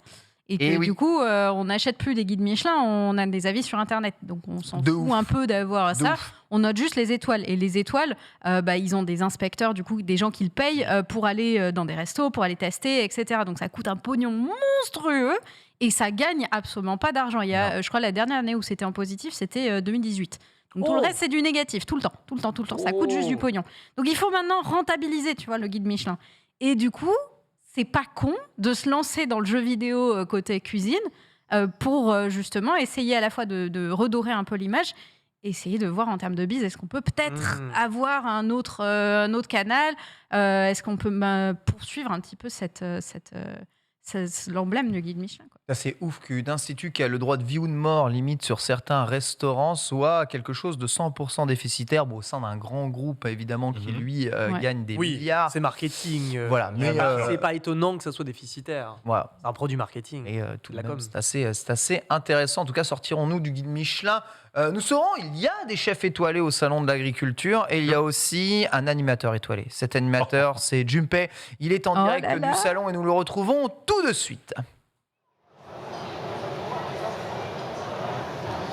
Et nous sommes maintenant sur le stand de l'Aprodema et en compagnie de Mathilde qui va nous expliquer justement ce que c'est. On voit derrière, encore une fois, on a un simulateur d'engins agricoles sur lequel on se rapprochera juste après. Déjà, bonjour Mathilde, comment tu vas? Bonjour, je vais très bien. Très bien. Alors, est-ce que tu peux nous expliquer un petit peu ce que tu fais sur le salon et ce que fait l'Aprodema en général? Alors, sur le salon, on fait tester le simulateur de conduite d'engins agricoles pour que les gens puissent se rendre compte de la technologie qu'il y a derrière les machines. Puisque nous, à l'Aprodema, on est une association. En fait, on fait la promotion des métiers et formation de tout l'agroéquipement, dans tout ce qui est machines agricoles, forestières et de parcs et jardins. Ok, donc l'agroéquipement, ça englobe déjà ces trois... c'est vraiment juste machine agricole, du coup, ou ça englobe toute la machinerie, qui n'est pas forcément agricole, que l'on peut retrouver dans ces métiers-là? C'est toute la machinerie agricole. Donc nous, c'est vraiment toutes les machines, le tracteur, la moissonneuse-batteuse, mais aussi le robot de tonte, le robot de traite.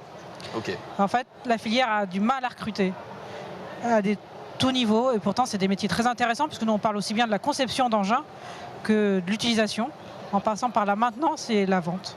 D'accord, donc il y a aussi des métiers d'ingénierie qui rentrent dans ce cadre pour la conception des engins. On retrouve des ingénieurs R&D comme dans les filières aéronautiques. Et la mission donc de l'Aprodema, c'est de faire en sorte que ces métiers soient connus du grand public. C'est ça. Nous, en fait, on va en collège, en lycée, en salon. On est sur les réseaux sociaux pour parler des métiers. Et on donne aussi souvent la parole à des jeunes pour leur faire, qui parlent eux-mêmes de ce qu'eux vont faire dans la filière. Ok. Et pareil, niveau tranche d'âge, est-ce que ça correspond plus aux jeunes ou c'est absolument tout le monde qui veut se lancer dans ces métiers-là? Ça correspond à tout le monde. Tout le monde qui a un profil un peu technique, mécanique peut venir dans la filière sans problème. Nous, effectivement, on a tourné un peu plus notre communication sur les jeunes. Mais malgré tout, c'est ouvert à toute personne qui a envie de se reconvertir. C'est des métiers accessibles partout en France, dans les territoires ruraux, mais pas que. Donc franchement, c'est des très beaux métiers. Est-ce qu'on peut peut-être se rapprocher un petit peu du simulateur et que peut-être tu nous expliques ce qui se passe à l'écran? En fait, du coup, là, c'est la partie ramassage de ballots. Donc il est dans le champ. Et l'idée, c'est de ramasser les 28 ballots du champ et de les mettre en fait sur la trémie. Ok, alors du coup là on voit qu'on a les trois écrans, on a nos rétroviseurs. À droite là on a une tablette également qui permet peut-être d'avoir comme si on avait toutes les commandes, c'est ça? C'est ça, c'est vraiment la tablette qui correspond à la gestion de ce que va retrouver la personne dans le tracteur. C'est un vrai simulateur d'apprentissage. Donc là ça reste le module le plus simple parce qu'on est en salon. Et en fait on peut aller sur des exercices bien plus complexes. Ok, là on a tout ce qui est commande également un petit peu, c'est monté sur vérin, donc on a les sensations un petit peu? C'est ça, c'est monté sur vérin, on a les sensations, et en fait si on met le casque audio on a aussi le son. D'accord, et là tout le monde qui est au salon peut venir tester sans problème? Ouais, sans problème. Eh ben écoute, merci. Est-ce que tu avais d'autres choses à ajouter Mathilde concernant l'Aprodema? Non, rien d'autre. Eh ben c'est parfait, merci beaucoup. Et puis nous on va se retrouver juste après dans un caisson immersif. Alors vous ne le verrez pas à l'écran mais je parlerai du résultat de ce que j'ai moi-même ressenti. Et on se retrouve dans quelques minutes. À tout à l'heure. C'est trop stylé! Les mecs, ils ont des triple écrans pack comme ça, le truc monté sur vérin, la tablette juste ici. Il manque que le casque et c'est Farming VR. Le mec voulait entendre, je pense, ce qu'il y avait autour de lui, mais ouais, le casque, c'est Farming Simulator. C'est ce setup-là qu'on aurait dû vous monter mercredi. Oh, j'en aurais rêvé, Ken. T'as vu ça? J'aurais été aux anges. C'est incroyablissime. C'est dans un gros... Comment ça c'est? Non, laisse-nous vivre nos rêves. On s'en fiche, c'est rigolo. Tout de suite, la technique veulent pas travailler. Alors voilà. Le rabat-joie, on était en train de s'ambiancer un peu là. Bah ouais, c'est ouf. En plus, C'est non. c'est pas des petits écrans qu'ils avaient, hein, c'est 3,32 pouces. Ouais, Comment ce que j'appelle en tâté, donc à la verticale, tac, tac, tac. Avec la petite comme tablette ça. sur le côté aussi pour. Les tablettes, alors ça, c'est ce que je disais en off, ça c'est très fréquent maintenant dans les derniers tracteurs, ou même dans beaucoup de matériel agricole, plutôt que de mettre des boutons absolument partout, en fait on va tout remplacer par une tablette qui est 100% paramétrable et qui te permet d'utiliser les fonctionnalités de ton tracteur à peu près où tu veux, en fonction en tout cas, parce que tous les agriculteurs n'ont pas les mêmes besoins sur les mêmes outils avec un tracteur, du coup un peu comme un Steam Deck, tu vois. Un Stream Deck, tu mets les trucs où tu veux et tu peux faire ça. Alors, ça change du tracteur de papy. Hein. Ça change du tracteur, Le tracteur de mon grand-père. Du tracteur de papy. Après, il faut savoir, j'avais vu la stat, j'avais une stat, vous savez que très peu d'agriculteurs, enfin de métiers du vivant, d'entrepreneurs du vivant, utilisent finalement de tracteurs. Hein. Ah ouais. Donc, ouais, je crois que c'est à peine 20%. Les autres utilisent beaucoup d'animaux pour travailler. Et une grande majorité sont à la main. Donc, et tu vois, c'est des métiers de l'agriculture qui ne nécessitent pas de tracteurs. Hein. Certains métiers d'élevage pur. Oui, c'est vrai. Tu vois, quand tu fais du fromage, t'es à la main, hein, pas de tracteur ou des trucs comme ça. Tracteur, hein. Tu vois, Il est vrai. il y a quelques tracteurs chez les viticulteurs, tu vois, mais c'est pas non plus le principal. Et ça dépend de l'exploitation viticole aussi. Mais il y a plein de métiers liés à l'agroalimentaire où tu n'utilises pas forcément de gros tracteurs qui tabassent. Il n'y a pas de gros tracteurs non plus dans Ghostwire Tokyo. Encore, un jeu, exclusivité PlayStation et PC pour le moment, le nouveau jeu d'Hideki Kamiya, si je ne dis pas de Shinji Mikami. Shinji Mikami. Pardon, Shinji Mikami, qui arrivera sur PlayStation bientôt et vous pouvez d'ores et déjà lire ou regarder la préquelle, puisqu'une vidéo visuelle nouvelle de Ghostwire Tokyo est disponible gratuitement, qui vous permet de présenter l'univers de ce jeu. Formidable, mais encore un jeu très attendu, encore un jeu sur PlayStation, ce début de l'année gavé de jeux très attendus. Play. Quel est le pitch de ce jeu ? Justement, vous vous retrouvez au milieu de Tokyo qui semble avoir été, on va dire, attaqué ou ghosté. Tout le monde est transformé en fantôme ou en yokai ou en, on va dire, monstre un peu de la mythologie japonaise sur fond d'un Tokyo très moderne. Et vous déambulez du coup dans les rues de Tokyo. Alors, entre Shibuya et les quartiers aux alentours, en tout cas, tout ça à l'issue de la recherche du pourquoi, du comment vous vous retrouvez au sein de cet univers.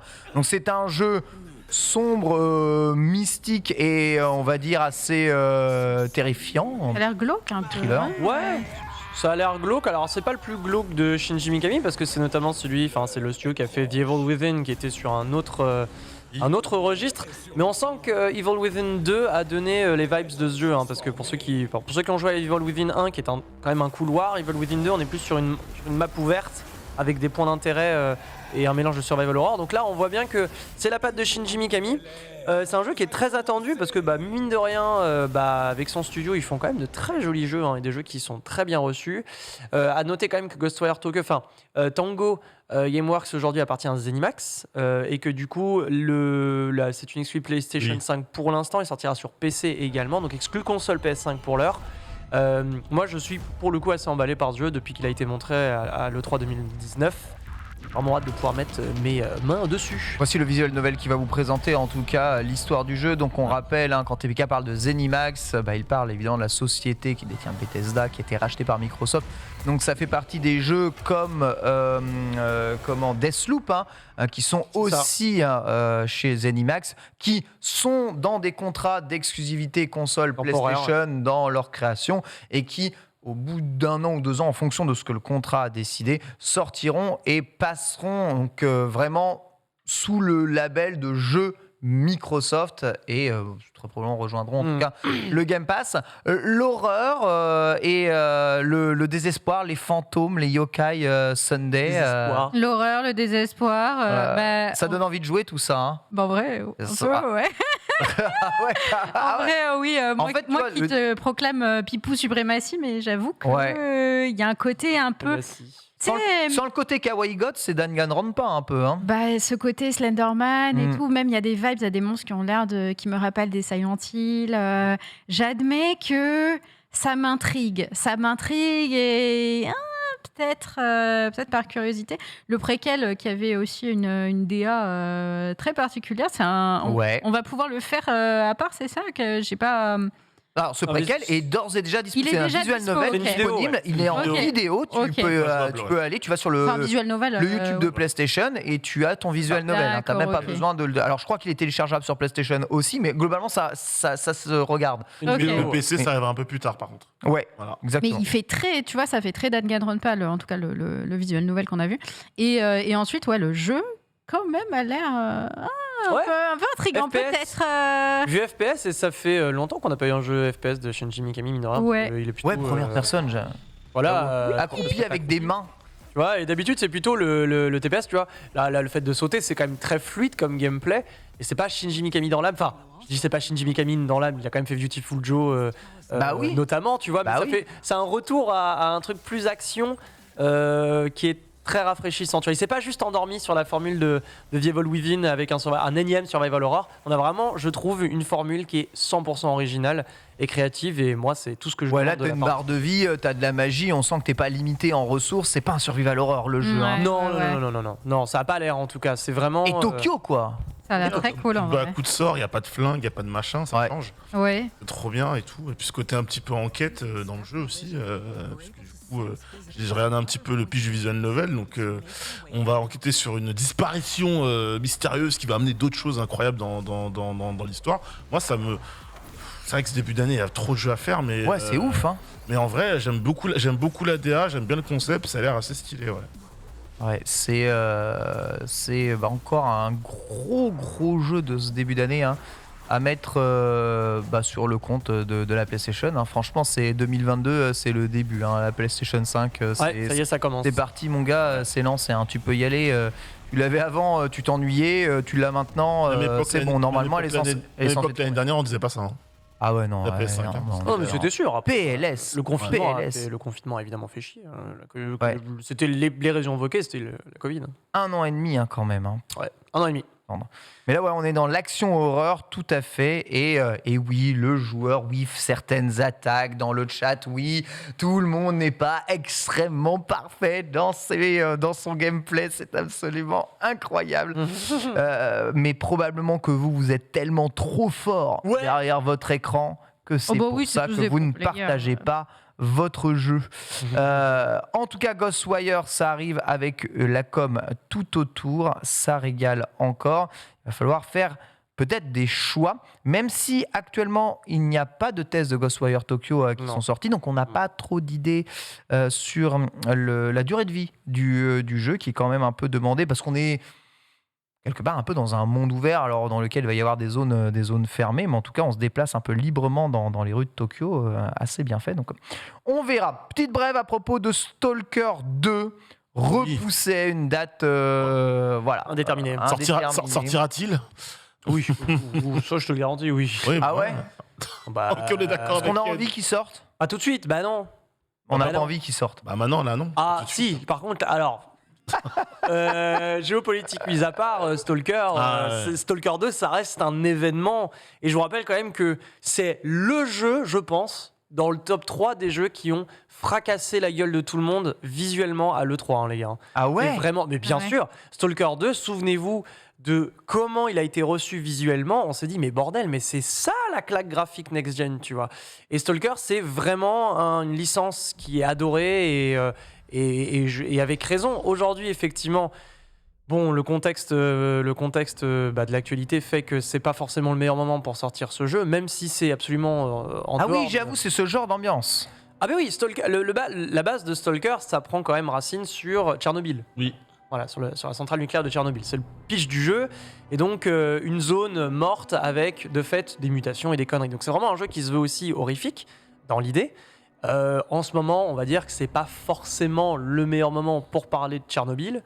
Voilà, donc on attend un petit peu qu'on espère ça se calme. Et tu penses qu'il y a un lien direct entre les événements et le report à une date indéterminée du jeu dû à son sujet et à sa thématique? Évidemment, et de toute façon, j'ai même envie de dire que la plupart, au-delà du jeu vidéo, l'industrie de la pop culture aujourd'hui, dès qu'il y a un élément lié à l'Ukraine, à des tensions au niveau des régions CIS, etc., soit il y a des reports, soit il y a des annulations, c'est normal.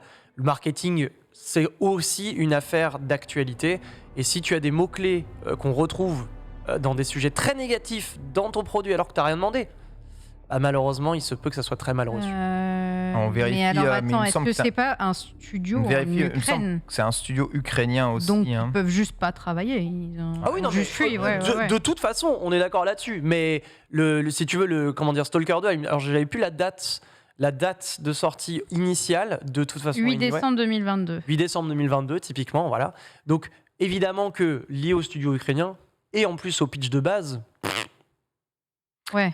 Voilà, GSC Game qui déclare « Nous nous efforçons d'aider nos employés et leurs familles à survivre. Le développement du jeu est passé à la trappe, mais nous allons certainement continuer. » 3 petits points après la victoire. Donc, studio ukrainien et aussi un message engagé de la part du studio. En effet, il n'est pas le seul d'ailleurs à montrer soutien au peuple ukrainien puisque John Romero a rafraîchi Doom 2 pour l'occasion pour soutenir le peuple ukrainien et les efforts humanitaires de la Croix-Rouge et du Fonds central d'intervention d'urgence. Je sors un nouveau niveau dans Doom 2 pour donc 5 €. 100% des bénéfices iront à l'agence. Nouveau niveau dans Doom 2. Niveau dans Doom 2.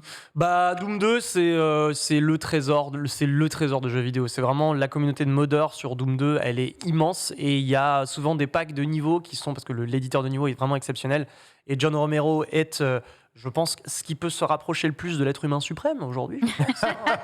Selon moi, Keanu Reeves. je pense qu'il atomise Keanu Reeves, John Romero, pour moi. Mais après, c'est une histoire de goût. Et voilà. Et puis, il est trop fort. Voilà, il est trop fort. Doom 2, c'est une masterclass. Prenez-le sur à peu près n'importe quoi. Prenez-le sur Game Pass. Payez ce niveau parce que le level design de John Romero est de toute façon un trésor inestimable de l'humanité, tu vois, j'ai envie de te dire. Donc faites ce niveau, jouez à Doom 2, jouez à Doom, vive Doom. Voilà. Vive les beaux niveaux. Vive les beaux niveaux. Parmi les actions évidemment engagées, ils avaient été déjà le cas au début de la crise sanitaire, c'est le cas aujourd'hui avec la crise ukrainienne. Pokémon Company va faire un don à ses partenaires de Global Giving pour fournir une aide humanitaire. Cette organisation à but non lucratif a pour but d'aider les communautés à soutenir les familles en crise. Voilà, $200 000 reversés par la Pokémon Company, en tout cas pour aider dans ce conflit Sunday. C'est un geste qu'ils font souvent, ça, des aides en cas de crise. C'est pas un peu étrange que Pokémon Company s'engage sur des sujets comme ça, un peu politiques ou de crise? Ils font beaucoup le rapprochement entre les enfants. Voilà, ne méritent pas ça. Nous devons aider au moins les enfants qui subissent les conflits des adultes. Enfin, c'est quand même un conflit qui est colossalissime, où l'industrie du jeu vidéo est impliquée des deux côtés de plusieurs manières. Et du coup, je trouve ça beau que tu aies des studios qui fassent ces gestes-là, qui disent « Ok, on soutient par nos moyens ». Enfin, tu as des mouvements de solidarité qui sont énormissimes et est-ce que c'est bizarre? Non, c'est pas bizarre. Je trouve ça juste beau. Oui, non. J'entendais pas ça par bizarre. J'entends que c'est engagé. Et souvent, tu sais, comme chez nous sur le stream, on n'engage pas, on va dire, d'opinion reste politique. Mais là, certains studios quand même font le choix d'aider. Et ça a été aussi le cas au début de la crise du Covid. Le Japon est quand même assez impliqué aussi, donc c'est pas non plus très étonnant que ils suivent, on va dire. Ouais. Tout à fait. En tout cas, voilà, ça se succède. Et évidemment, eh bien, ça impacte l'industrie du jeu vidéo. Pas forcément grand-chose à voir avec le conflit, mais on n'en est pas à un jeu repoussé à une date indéterminée, puisque c'est Square Enix qui prend la parole pour parler un peu de Forspoken, en annonçant que non, les rumeurs de report du jeu ne sont pas fondées, mais nous communiquerons peut-être bientôt pour vous annoncer en effet quelque chose. Sachez que d'après Account NGT sur Twitter, eh bien, plusieurs sources signaleraient que le prochain PlayStation Event annoncerait un délai de Forspoken, leur prochaine licence, vous savez, ce que j'appelle l'isekai l'isekai de Square. L'isekai de Square. Dire que Square a déjà beaucoup de jeux en train de sortir. Il y a Babylon's Fall en plus qui est justement en cours de sortie. Report de Forspoken, ça serait, à ton avis, logique, comme en Anix ? J'ai envie de dire, on est dans une ère où les jeux, souvent avant leur sortie, on a droit à une petite mauvaise surprise sur un report. C'est plus forcément surprenant. Après, moi, c'est pas forcément. Alors, je sais que le jeu est attendu par beaucoup. 24 mai, date prévue. Moi, un peu moins. J'attends un peu moins ce jeu. Après, est-ce que c'est surprenant ou pas ? En vrai, je vais te dire, Ken, j'en sais trop rien. Maintenant. Non, pour moi, c'est pas surprenant dans le sens où il y a énormément de jeux qui, avant leur sortie, sont reportés pour relissage, peaufinage, parce qu'il y a besoin de travailler énormément de choses, etc. Si c'est repoussé pour sortir dans de meilleures conditions, oui, évidemment. Et je parle de conditions pour tout le monde, ne serait-ce que pour les gens qui vont développer le jeu. On pense notamment à eux en priorité. Après, là-dessus, oui, avis, pas trop, quoi. Voilà. Tout à fait honnête. TPK sur Forspoken. Déjà, est-ce que c'était un jeu que tu attends ? Et ensuite, est-ce que, après une communication qui n'est pas spécialement très florissante alors que le jeu se rapproche, un report est à prévoir ? C'est pas particulièrement un jeu que j'attends, pour être tout à fait honnête, même si je pourtant, je sais pas, les gens avaient l'air saucés de ce non, mais ça, je ne doute pas du niveau de saucerie des gens, vraiment, parce qu'il y a tout ce qu'il faut. En plus, le marketing autour de ce jeu était plutôt correct, je trouve, et vraiment, ils ont bien vendu leur jeu, Square Enix, il n'y a pas de souci là-dessus. De ouf. On rappelle qu'on parle de rumeurs, de reports, voilà, et que les rumeurs de reports, faut toujours, évidemment, les prendre avec des pincettes. Cette présentation de gameplay est quand même déjà assez aboutie. Oui, alors niveau gameplay, c'est ça, et d'ailleurs, les premières images de gameplay qu'on a eues, elles datent déjà de pas mal de temps. Oui, donc, c'est vrai. C'est-à-dire que le corps même du jeu, on sait ce à quoi ça va ressembler. Voilà, si report il doit y avoir... Enfin, l'industrie du jeu vidéo est beaucoup trop vaste et beaucoup trop complexe pour juste dire tiens, il manque des textures, il manque ceci. La vie d'une boîte, la vie de développement d'un jeu comme ça aussi colossal, mine de rien, c'est un enchevêtrement très très très colossalissime, pour reprendre le terme de notre cher Lady Sunday. Donc, si report il doit y avoir, reportez-le. S'il ne doit pas y avoir, ne le reportez pas. Dans tous les cas, je pense pas que je vais acheter mon dévolu sur ce jeu vidéo. On rappelle que ce jeu est encore une exclusivité console PlayStation, Forspoken, et tout comme Ghostwire Tokyo l'est, tout comme bien c'était le cas évidemment des jeux first party, mais la main dans la main, comme c'est le cas de Final Fantasy XVI, entre Square Enix et Sony est vraiment très très très forte. C'est étonnant qu'il n'y ait pas un rapprochement encore plus direct entre ces deux sociétés. Sincèrement, il y a vraiment des fois, je me dis, mais Square Enix, c'est une succursale de PlayStation. Quand on parle d'un rapprochement, c'est un rachat. Bah écoute, excuse-moi, mais tu vois, Forspoken qui est quand même un gros triple A et comme ça en exclu console PlayStation, tu attends Final Fantasy XVI en exclu console PlayStation aussi. On n'a pas vu d'ailleurs depuis un petit moment. On n'a pas revu. Mais globalement, même toute forme de communication se concentre sur la PlayStation de manière générale. Même dans le cadre de Babylon's Fall, de Nier Automata, c'était exactement pareil. Enfin, tu vois, la concentration Square Enix, elle se concentre sur PlayStation. Vous n'allez quand même pas me dire le contraire. Oui, bien sûr. Après, FF7 Remake, vous avez raison. J'oubliais même ce panthéon incroyable, oui, qui bien sûr, oui, le jeu va sortir sur PC, bien entendu. On parle vraiment de communication. On parle vraiment de communication et d'exclusivité sur console en tout cas. Mais ça se fait sur PlayStation. Alors, est-ce qu'on va rester encore une fois avec des mains dans la main, à coup de chèque, vous restez en communication Play, ou est-ce qu'à un moment, il va falloir resserrer la vis, Nanix? On est quand même dans une ère où le chéquier sort en ce moment-là. Depuis 1 an et demi, le chéquier sort, et même ces derniers mois, il sort régulièrement. Alors pas toujours pour des studios comme Square Enix pour faire du AAA. Je pense notamment à du studio de jeux mobiles. On a vu ces derniers temps. Mais oui, vu comment tu le présentes, oui, ce serait la suite logique en soi. Après, est-ce qu'il y a un danger véritable pour PlayStation? Est-ce qu'il y a une menace? Est-ce qu'il y a une tierce partie à se rapprocher, à venir un peu troubler l'idylle entre Square Enix et PlayStation? Je n'ai pas forcément l'impression, et puis j'en ai pas tous les insides évidemment. Mais oui, au bout d'un moment, ouais. À votre avis, ça serait dans l'intérêt de Square Enix? Parce qu'on voit qu'ils sortent énormément de jeux sur PC et quasiment simultanément tout le temps sur PC. Et ils font bon score sur PC. Rien que Final Fantasy XIV est une machine à cache qui fonctionne essentiellement sur PC. Ce serait une bonne chose de se faire absorber par PlayStation, à ton avis, TPK? Alors là, je vois pas... Pour Square Enix, dans le point de vue de Square Enix. Là, je vois pas le... Je sais pas trop, parce que dans la mesure où... Square Enix, c'est aussi déjà la fusion, on rappelle, la fusion de studios qui étaient assez gros à l'époque. Donc, on sent que aussi Square Enix, ils ont leur volonté de développer leur empire à eux. Et c'est, je pense, quelque chose d'assez récurrent dans les boîtes, notamment dans les studios japonais. Donc, il y a toujours un intérêt à être acheté par, évidemment, une entité aussi immense qu'est Sony. Tu vois, quand Bethesda se fait racheter par Microsoft, il y a un intérêt immédiat. L'intérêt, il est là, il est immense, tu vois. Après, est-ce que toi, vu que ta base de joueurs, tu l'as dit, est sur PC, alors sur PC quand même beaucoup sur FF14, parce que mine de rien, FF7 pour l'instant, on a quand même dû attendre, on n'a pas encore eu les chiffres de vente, je crois, de FF7 sur PC, je les ai pas en tête, tu vois. Et je serais pas très surpris qu'il ait mieux performé sur PlayStation que sur PC. Donc ça c'est sûr et certain, bien sûr. Donc reste un jeu. C'est le cas aussi par exemple entre guillemets de Horizon, mais par contre la sortie de Horizon Zero Dawn sur PC a fait beaucoup de bien aux ventes du jeu.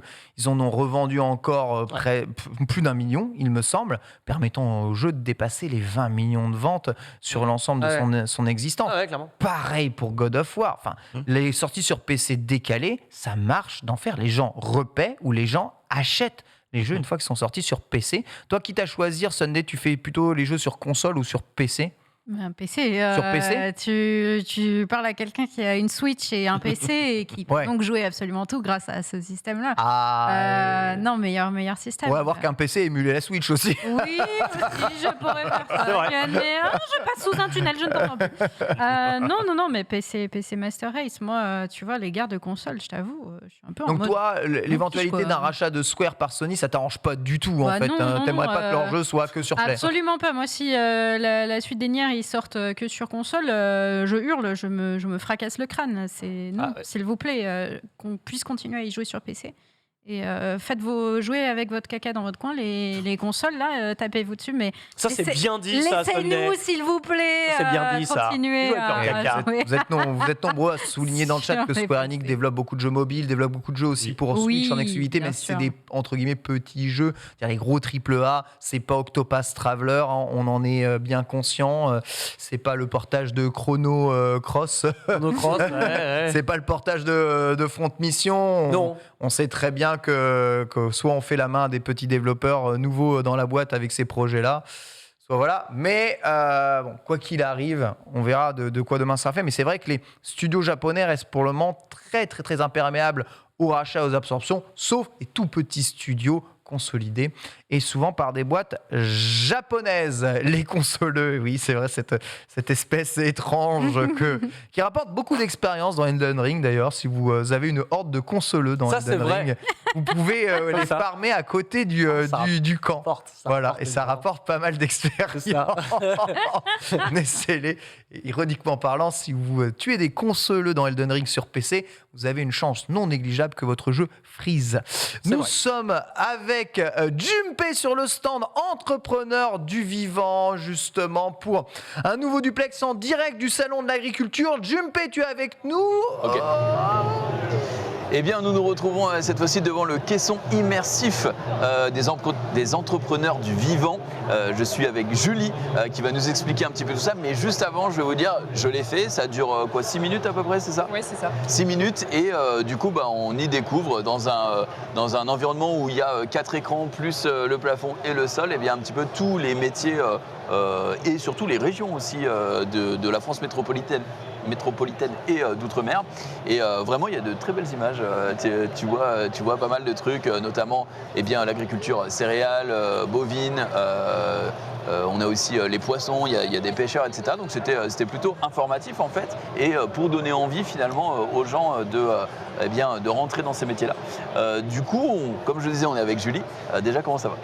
Ça va super. Eh ben, très bien. Est-ce que tu peux nous dire un petit peu justement pourquoi tu es là? Quelle est la mission finalement de ce stand ici et du caisson? Oui, carrément. Alors moi, je suis étudiante en école d'ingé agronome. Et là, je travaille sur le stand du ministère pendant le salon de l'agriculture pour promouvoir ce caisson immersif. Et qui a été fait du coup dans la campagne entrepreneur du vivant, donc pour promouvoir tous les métiers du vivant et dans leur diversité et donner surtout envie aux jeunes de rejoindre ces métiers-là. Tu me disais tout à l'heure, il n'y a pas que les jeunes finalement qui rentrent dans le caisson pour voir ce qu'il y a à y voir. C'est un peu tout le monde finalement, des familles, des gens. Ce qui est cool, c'est que ça touche un peu tous les publics et tout le monde ressort, surtout les enfants, ils ressortent un peu émerveillés de là parce qu'ils ont l'impression de voler au-dessus des paysages. Les images sont belles. Mais même les gens plus de mon âge ou même un peu plus jeunes, type ado, franchement, ils kiffent aussi voir tout ça et ça les fait rêver. Et ceux qui veulent travailler dans ces métiers-là, ils sont assez contents de voir cet aspect-là qui est présenté. C'est clair, souvent quand on a dans la tête les métiers de l'agriculture, tu sais, c'est plutôt... je sais pas, je trouve que c'est assez... T'as un aspect négatif du truc puisque c'est quand même du dur labeur, etc. Et ça permet aussi de comprendre que non, déjà toi tu es en ingénierie, donc ça n'a rien à voir avec forcément être dans les champs, et que en plus le spectre des métiers est hyper grand, donc c'est assez cool. Est-ce que par rapport justement au ministère de l'Agriculture, t'as des recos, tu sais par exemple dans quelle filière ils recrutent plus que d'autres, etc. Alors là, comme ça, je t'avoue que je suis pas un peu, je sais pas vraiment. Ok, mais par rapport au métier d'entrepreneur du vivant. Ouais, dans toutes les filières, en fait, finalement, il y a besoin du monde partout et surtout des jeunes parce que c'est quand même la population d'agriculteurs est un peu vieillissante. Je sais pas comment dire pour que ça fasse pas trop. C'est vrai, c'est la réalité. Mais et du coup, il y a besoin de jeunes dans les lycées agricoles, dans les écoles d'ingé agro ou même dans les BTS agricoles et tout, un peu partout en fait finalement. J'ai vu qu'il y avait un panneau informatif dans le salon qui disait que dans les 5 prochaines années, il y avait plus de 200 000 agriculteurs qui partiront en retraite et que du coup c'est hyper dur de trouver des remplacements. Pourtant c'est ce qui nous fait manger directement en France, c'est hyper important. Donc merci pour ta mission ici et puis du coup on espère que ça vous a plu. Merci Julie, je vais récupérer le micro. Et du coup, c'est tout bon, merci beaucoup. Et du coup, je vais accueillir 2 personnes ici qui vont faire l'émission juste après et qui arrivent et que vous connaissez peut-être. C'est nous. Aujourd'hui, il va être bien le June. Écoute, aujourd'hui, ça va être très difficile, mais je vais m'en sortir. Mais on est des anges. Je me prononcerai pas sur la question. Donc vous m'avez rejoint puisque juste après on va passer à l'émission J'irai streamer dehors. On va beaucoup plus se balader dans le salon de l'agriculture. On va manger, boire. Oui. Rigoler, on va certainement. Que c'était le cas, on va confirmer aussi que ça allait être le cas. Donc écoutez, il faut juste rester sur la chaîne de stream et puis on va faire vivre notre trio. Des bisous le lunch play. C'est la première fois toi en plus que tu es sur l'émission. Streamer dehors, oui. Ouais, c'est la première. Et Au salon de l'agriculture, mais c'est incroyable. Quelle première.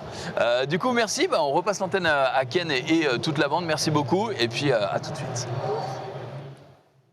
Oh, écoutez, ça régale, Junpei, quel reporter en immersion absolument incroyable. On va avoir une super émission juste après. Merci en tout cas à lui pour ce duplex. Et on va poursuivre avec la revue de presse avec un Cocorico, le million de ventes dépassé pour Sifu. Voilà. Oh la vache, j'étais pas vrai. Oh, génius. C'est de la salsa, ça. Je reconnais. En vrai, ça régale de fou. 1 million. Ouais, un peu. Ouais. Crevé de ce qui vient de se passer. Comment ça? Ah ouais. Oh bah. Genre, on était cringe, c'est ça? Non. Ah, ok, va bien Non, alors, c'est non, bon, non. on peut continuer. Continuons. 1 million, ça fait plaisir quand même. Hein. Reviens avec nous, Sunday. Formidable. Mon kung fu ne t'a pas conquis. Bon, faut J'ai dire l'impression que- de voir Norman Genius et ça me fait. Ouais, c'est vrai. bizarre. Norman, C'est il a ce bizarre, légendaire c'est coup de bizarre. pied, le fameux. Ah non, je suis comparé à Norman Genius. Voilà, ma journée est Tu es heureux? terminée. Tu es heureux ou pas? Tu te sens Terminée accompli? justement là-dessus. C'était le meilleur. Le meilleur. Mais bon, c'est une petite brèche. Je voulais saluer ça. Le jeu a Ça, c'est vrai. vachement bien fonctionné. Ça fait trop plaisir. Surtout, ce qui est important, c'est que ça fait ces chiffres-là. Bah, Dans cette période, ce mois février-mars absolument terrible, avec toutes les sorties. Mais j'ai l'impression que le jeu vidéo, c'est bizarre ce que je veux dire, mais se porte de mieux en mieux.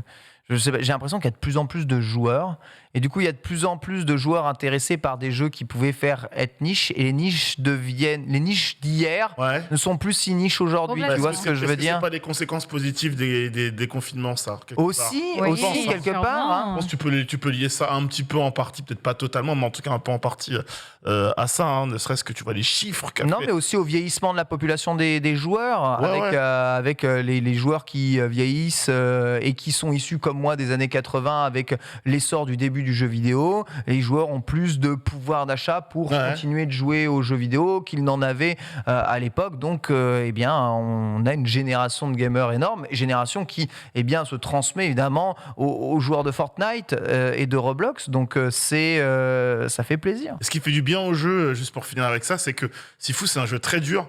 Et en fait, quand tu vois la mécanique, quand le jeu t'est présenté, tu te dis, ah, c'est super, c'est un jeu d'arts martiaux, je vais pouvoir en foutre plein la tronche, ça va être génial, je vais me défouler. Oui, c'est vrai, mais pas que. Et malgré ça, les gens, ils n'ont pas lâché le jeu. En mode, ok, c'est dur, ok, c'est vraiment dur, mais en fait, la DA et l'univers est tellement stylé, vas-y, let's go, s'accrocher un peu, quoi. Et ça fait plaisir. 1 million, c'est aussi ce qu'il a fallu débourser pour cette carte Pokémon. La carte Pokémon à 1 million de dollars. Absolument incroyable. C'est une carte exclusive produite à 40 copies seulement, avec seulement 24 d'entre elles qui sont reconnues. Une carte issue de la promotion, il me semble, de la Ligue de baseball japonaise. La voici. C'est une carte très très très exclusive, et celle-ci était dans un état absolument impeccable, produite en 1998. Cette carte a atteint la modique somme de 900 000 $ aux enchères. Est-ce que l'on ne marcherait pas un peu sur la tête, Sunday? Mais mon Ken, s'il y a quelqu'un prêt à acheter à ce prix-là, mais c'est quoi ce raisonnement? Grand bien, lui. Elle a raison. Il n'y a pas des lois qui empêchent ça? Apparemment, Rien à foutre, apparemment, non. Et puis, c'est le problème. C'est un truc imprimé dans une imprimerie. C'est pas un produit artistique extraordinaire. On en est où, là? Je ne t'entends pas. Je te rappelle qu'on vend des PNG ou des JPEG dégueulasses de choses à des prix faramineux. Donc, pourquoi cherches-tu encore une logique? Les choses se vendent cher et elles sont achetées à ce prix-là parce que la personne qui l'achète estime qu'elle a cette valeur-là. Tu penses qu'il rentrera dans ses frais si jamais un jour il rentre sur le secteur de la revente? Il a envie. Est-ce que c'est ça qu'il cherche? Est-ce que cette personne, elle cherche ça? Je ne sais pas. Tu penses que tu achètes 900 000 $ une carte Pokémon aussi laide pour la garder? Écoute, elle n'est pas si laide que ça. Elle est moche. Non. L'artwork est pété. Non. C'est un artwork d'il y a Il y a 25 Pikachu. ans. Il y en a des mieux. D'accord, mais tu regardes les premières cartes Pokémon, elles sont pas très jolies. Ken Sugimori, avec tout le respect que je lui dois, les cartes Pokémon, c'était pas les plus bandantes. Il a fallu attendre la 3e génération. Déjà, selon moi. J'entends les 10 000 € pour certains Dracofeu, j'ai les cheveux de Céris, mais... Tu t'insurges sur ça, mais c'est de la collection, tu vois. À une époque, les timbres, ça prenait des... Pardon, mais 300 €, allez, ok. Jamais de la vie. 900 000 €. Il y a des voitures, bien sûr, plus rares que cette carte, qui ne valent pas ce prix-là. C'est une carte, c'est un bout de carton imprimé. Non. C'est une carte qui vient de la licence numéro 1 au monde, Pokémon. Il y en a que 40. C'est exactement un contexte. Vous achetez un contexte. On achète le contexte d'une édition limitée, de la célébration du baseball sport national au Japon. On célèbre également les premières générations de cartes Pokémon, un produit culturel hautement demandé et très en vogue en ce moment, qui est aujourd'hui devenu une valeur refuge maintenant aux côtés de l'or, du diamant et pourquoi pas de l'essence. Carte Pokémon valeur refuge. Bien sûr que oui, puisque aujourd'hui, on arrive même à trouver de la valeur. Regarde, tu sais, je jouais à Valorant hier avec mon petit frère. Valeur. Je jouais à Valeur. Bon, et genre, on joue à Valorant, etc. Et là, il me dit, tu sais que le couteau que t'as dans les mains, donc c'est un couteau Battle Pass saison 2. En fait, non, c'est pas le Karambit, c'est le Ruine, la Dag Ruine. Ceux qui jouent à Valorant me suivront. Il m'a dit, tu sais que là, si tu revends ton compte, c'est un couteau du début, tu te mets 500 balles dans les poches. Je suis en mode, hein? Il me dit, mais oui, parce que c'est un concept, un produit rare disponible en son temps qui ne l'est plus. L'indisponibilité appelle à la malheur, en fait. Tu vois ce que je veux dire? Non, mais vous n'allez pas m'apprendre les principes du capitalisme. Je comprends, moi, mais oui, moi, je vous parle d'une question d'échelle. Ouais. 500 balles, ton truc, bon, oui, j'ai envie de dire, ok, 500 balles, ça s'achète. 900 000 $, ça n'est pas achetable et c'est complètement démesuré au regard du produit et même de sa foutue rareté.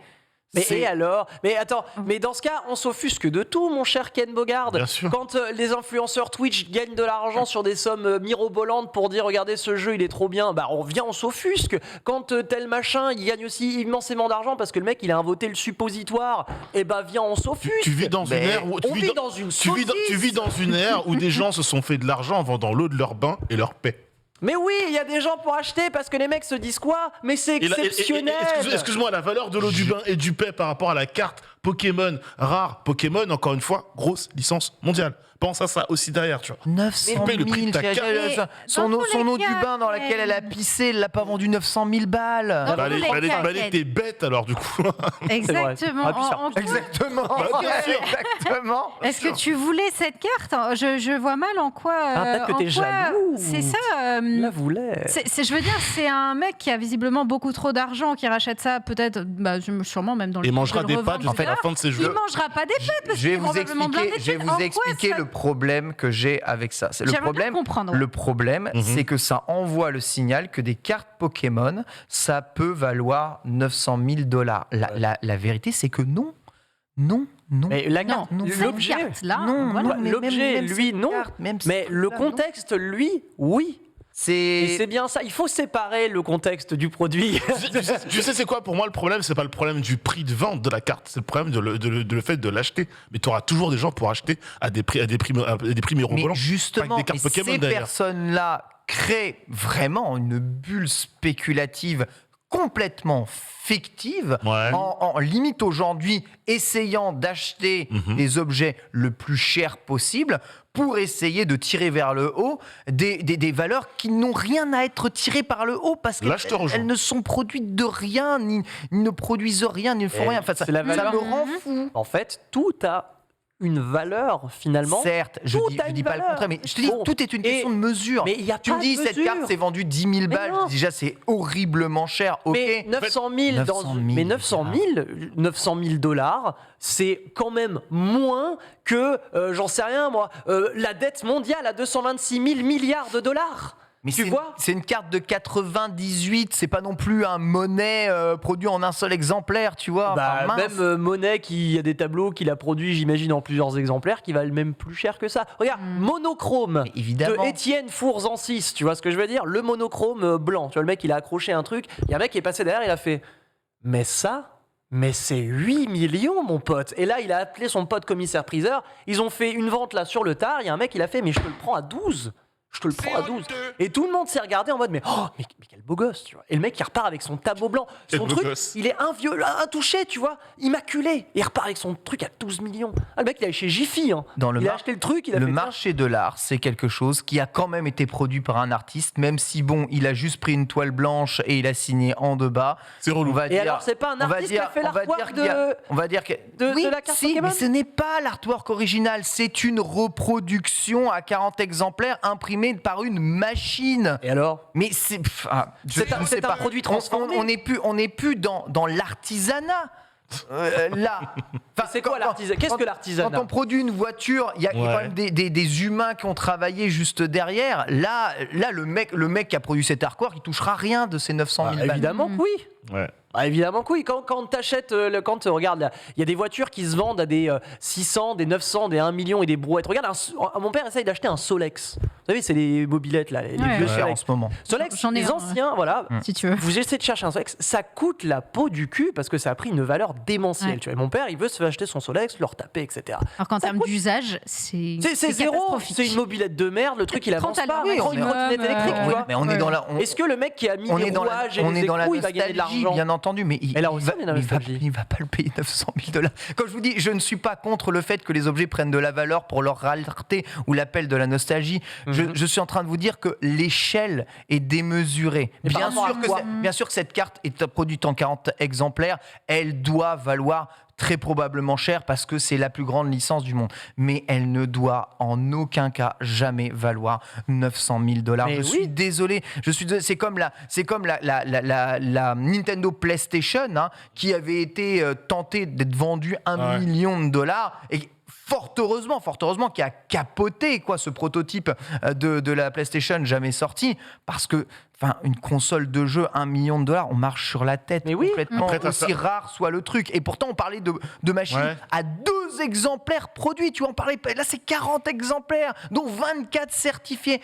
900 000 $. Je suis désolé, c'est pas le problème qu'elles valent cher, c'est le problème qu'elles valent trop cher. C'est une question d'échelle. D'accord. Et entre 90 000 et 900 000 $, les gars, je vous rappelle qu'il y a 810 000 $ de différence. Mais 810 000 $.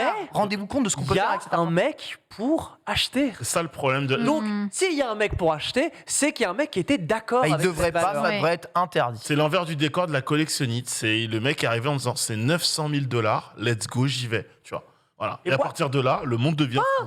Mais le monde est déjà devenu fou avant pour d'autres produits sur d'autres sommes qui étaient certes beaucoup plus petites, mais qui étaient déjà gravissimes par rapport à la valeur du Est-ce qu'on produit. peut remontrer la carte pour tous ceux qui viennent nous rejoindre ici? Je laisse évidemment le chat juger. Alors évidemment, vous savez, dans l'art ou dans ce qui prend de la valeur, c'est pas l'apparence qui compte.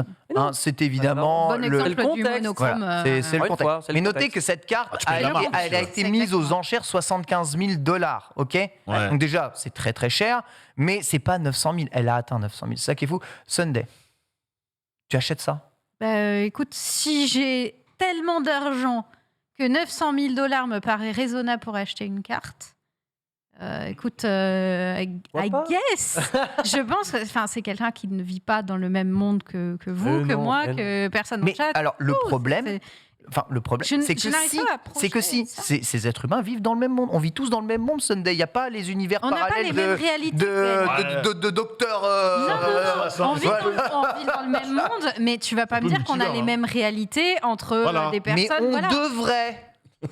Ça rend fou. Le Ah, communisme. eh bien, Voilà. On devrait. C'est pas parce que tu peux te payer une carte à 900 000 que tu dois le faire.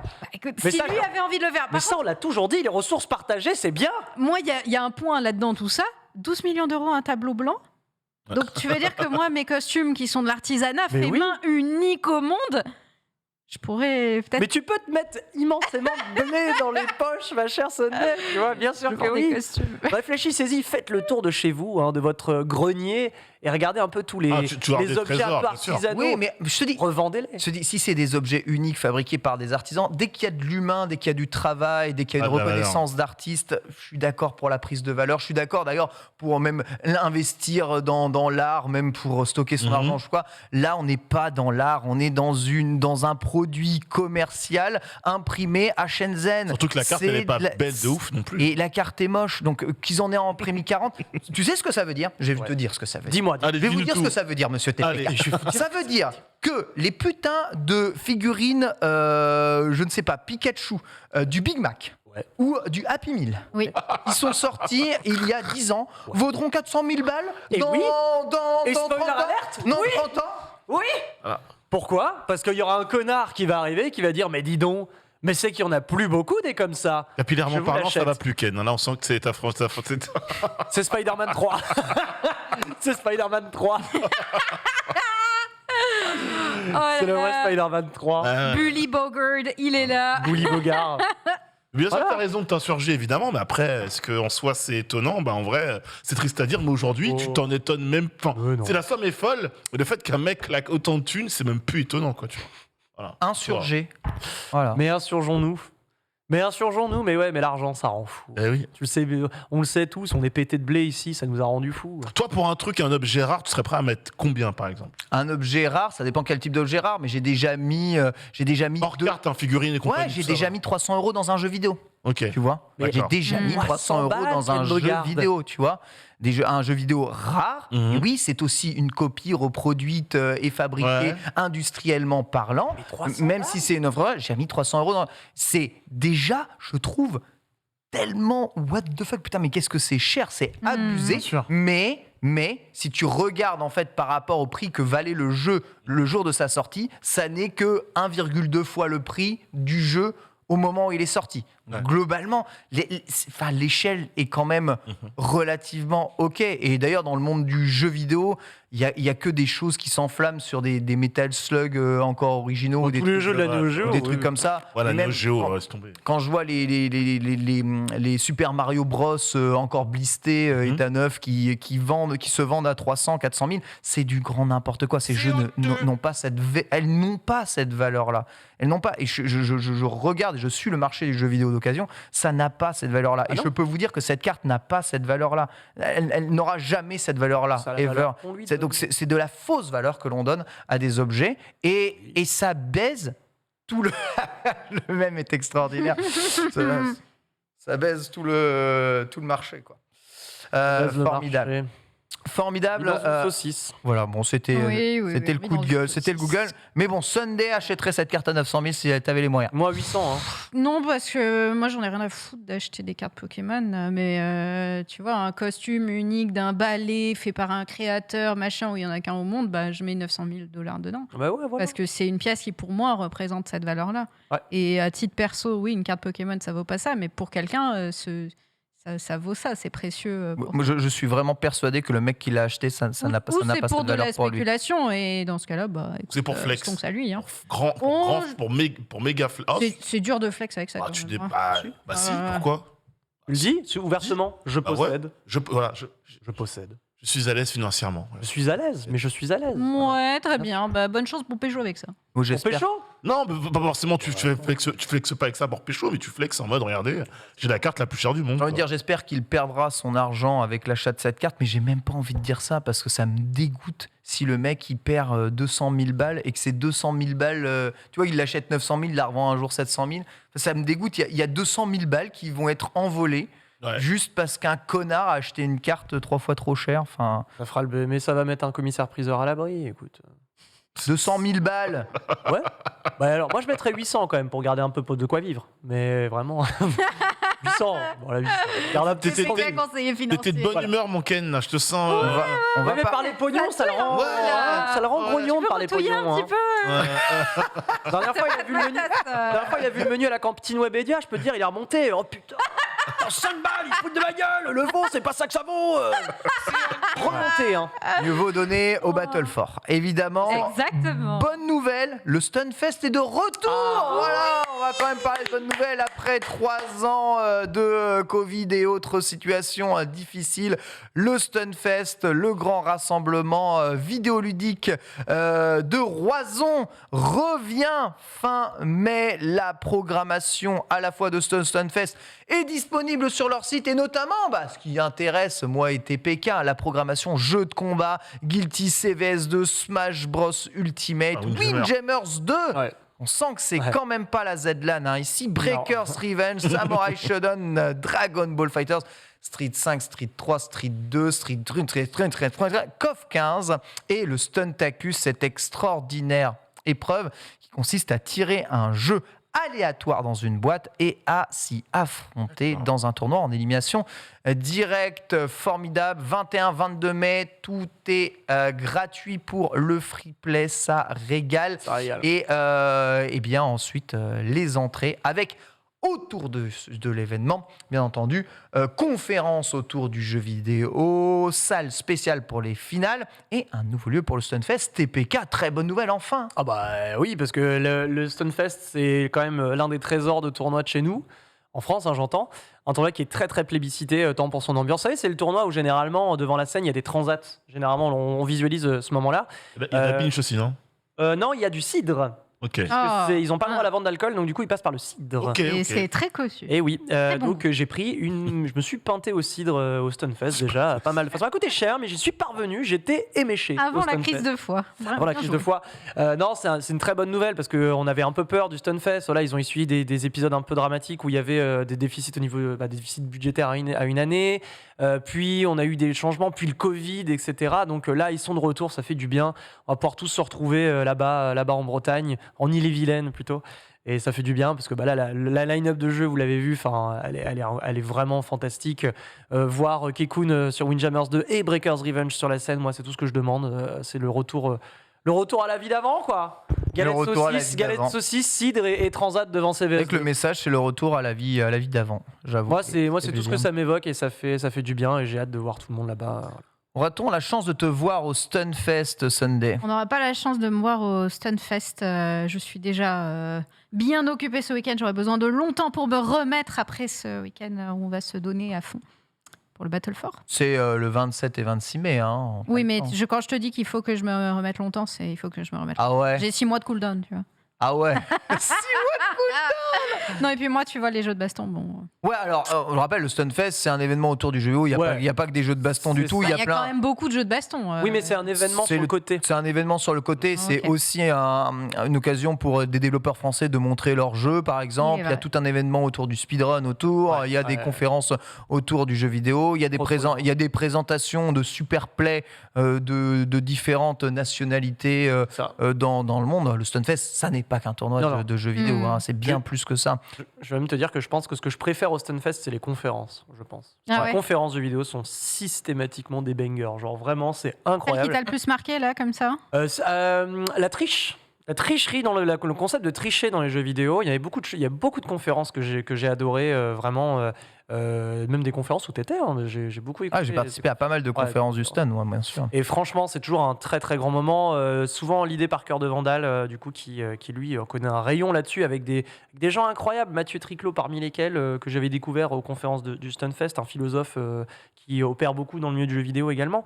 Bref, c'est vraiment la célébration du jeu vidéo en France. En plus, évidemment, d'un petit tournoi, enfin de quelques tournois de jeux de combat qui nous amusent. Mais vraiment, allez-y, parce que c'est en famille, vous allez vous amuser. Petite venue au Stunfest, Nanix? Ça fait des années que je me dis, je coche ça en mode, écoute, ce serait bien au moins de le couvrir pour un média, d'y aller, de voir un petit peu l'ambiance. Une année, ça devait se faire, ça s'était pas fait. Pourquoi pas, voir si j'ai le temps. En vrai, la line-up me plaît, les jeux sont cool, donc let's go, quoi. En vrai, pourquoi pas.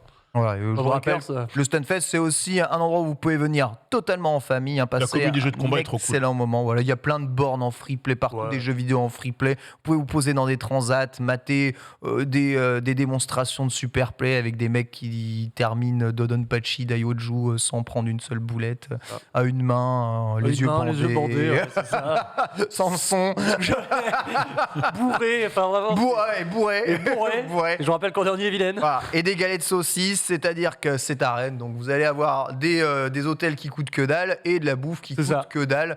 Donc globalement, vous pouvez venir en train direct. Saucisse, je t'aime. Vous êtes mange des kilos. Très bien. Hein, galette saucisse, je t'aime. J'en mange des kilos.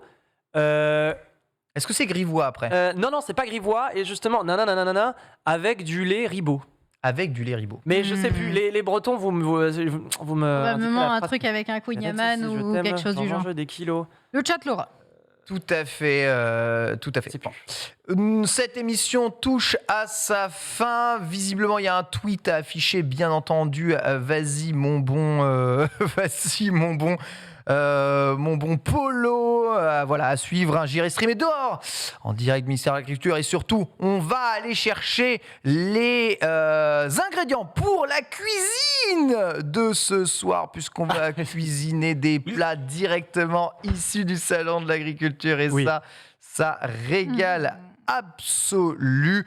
On vous dévoile évidemment le menu du jour, un gastronomie qui sera aux commandes. Voilà, journée spéciale Salon de l'agriculture avec entrepreneurs du vivant. À suivre, Jumpe, Dina et Lox en IRL depuis le salon.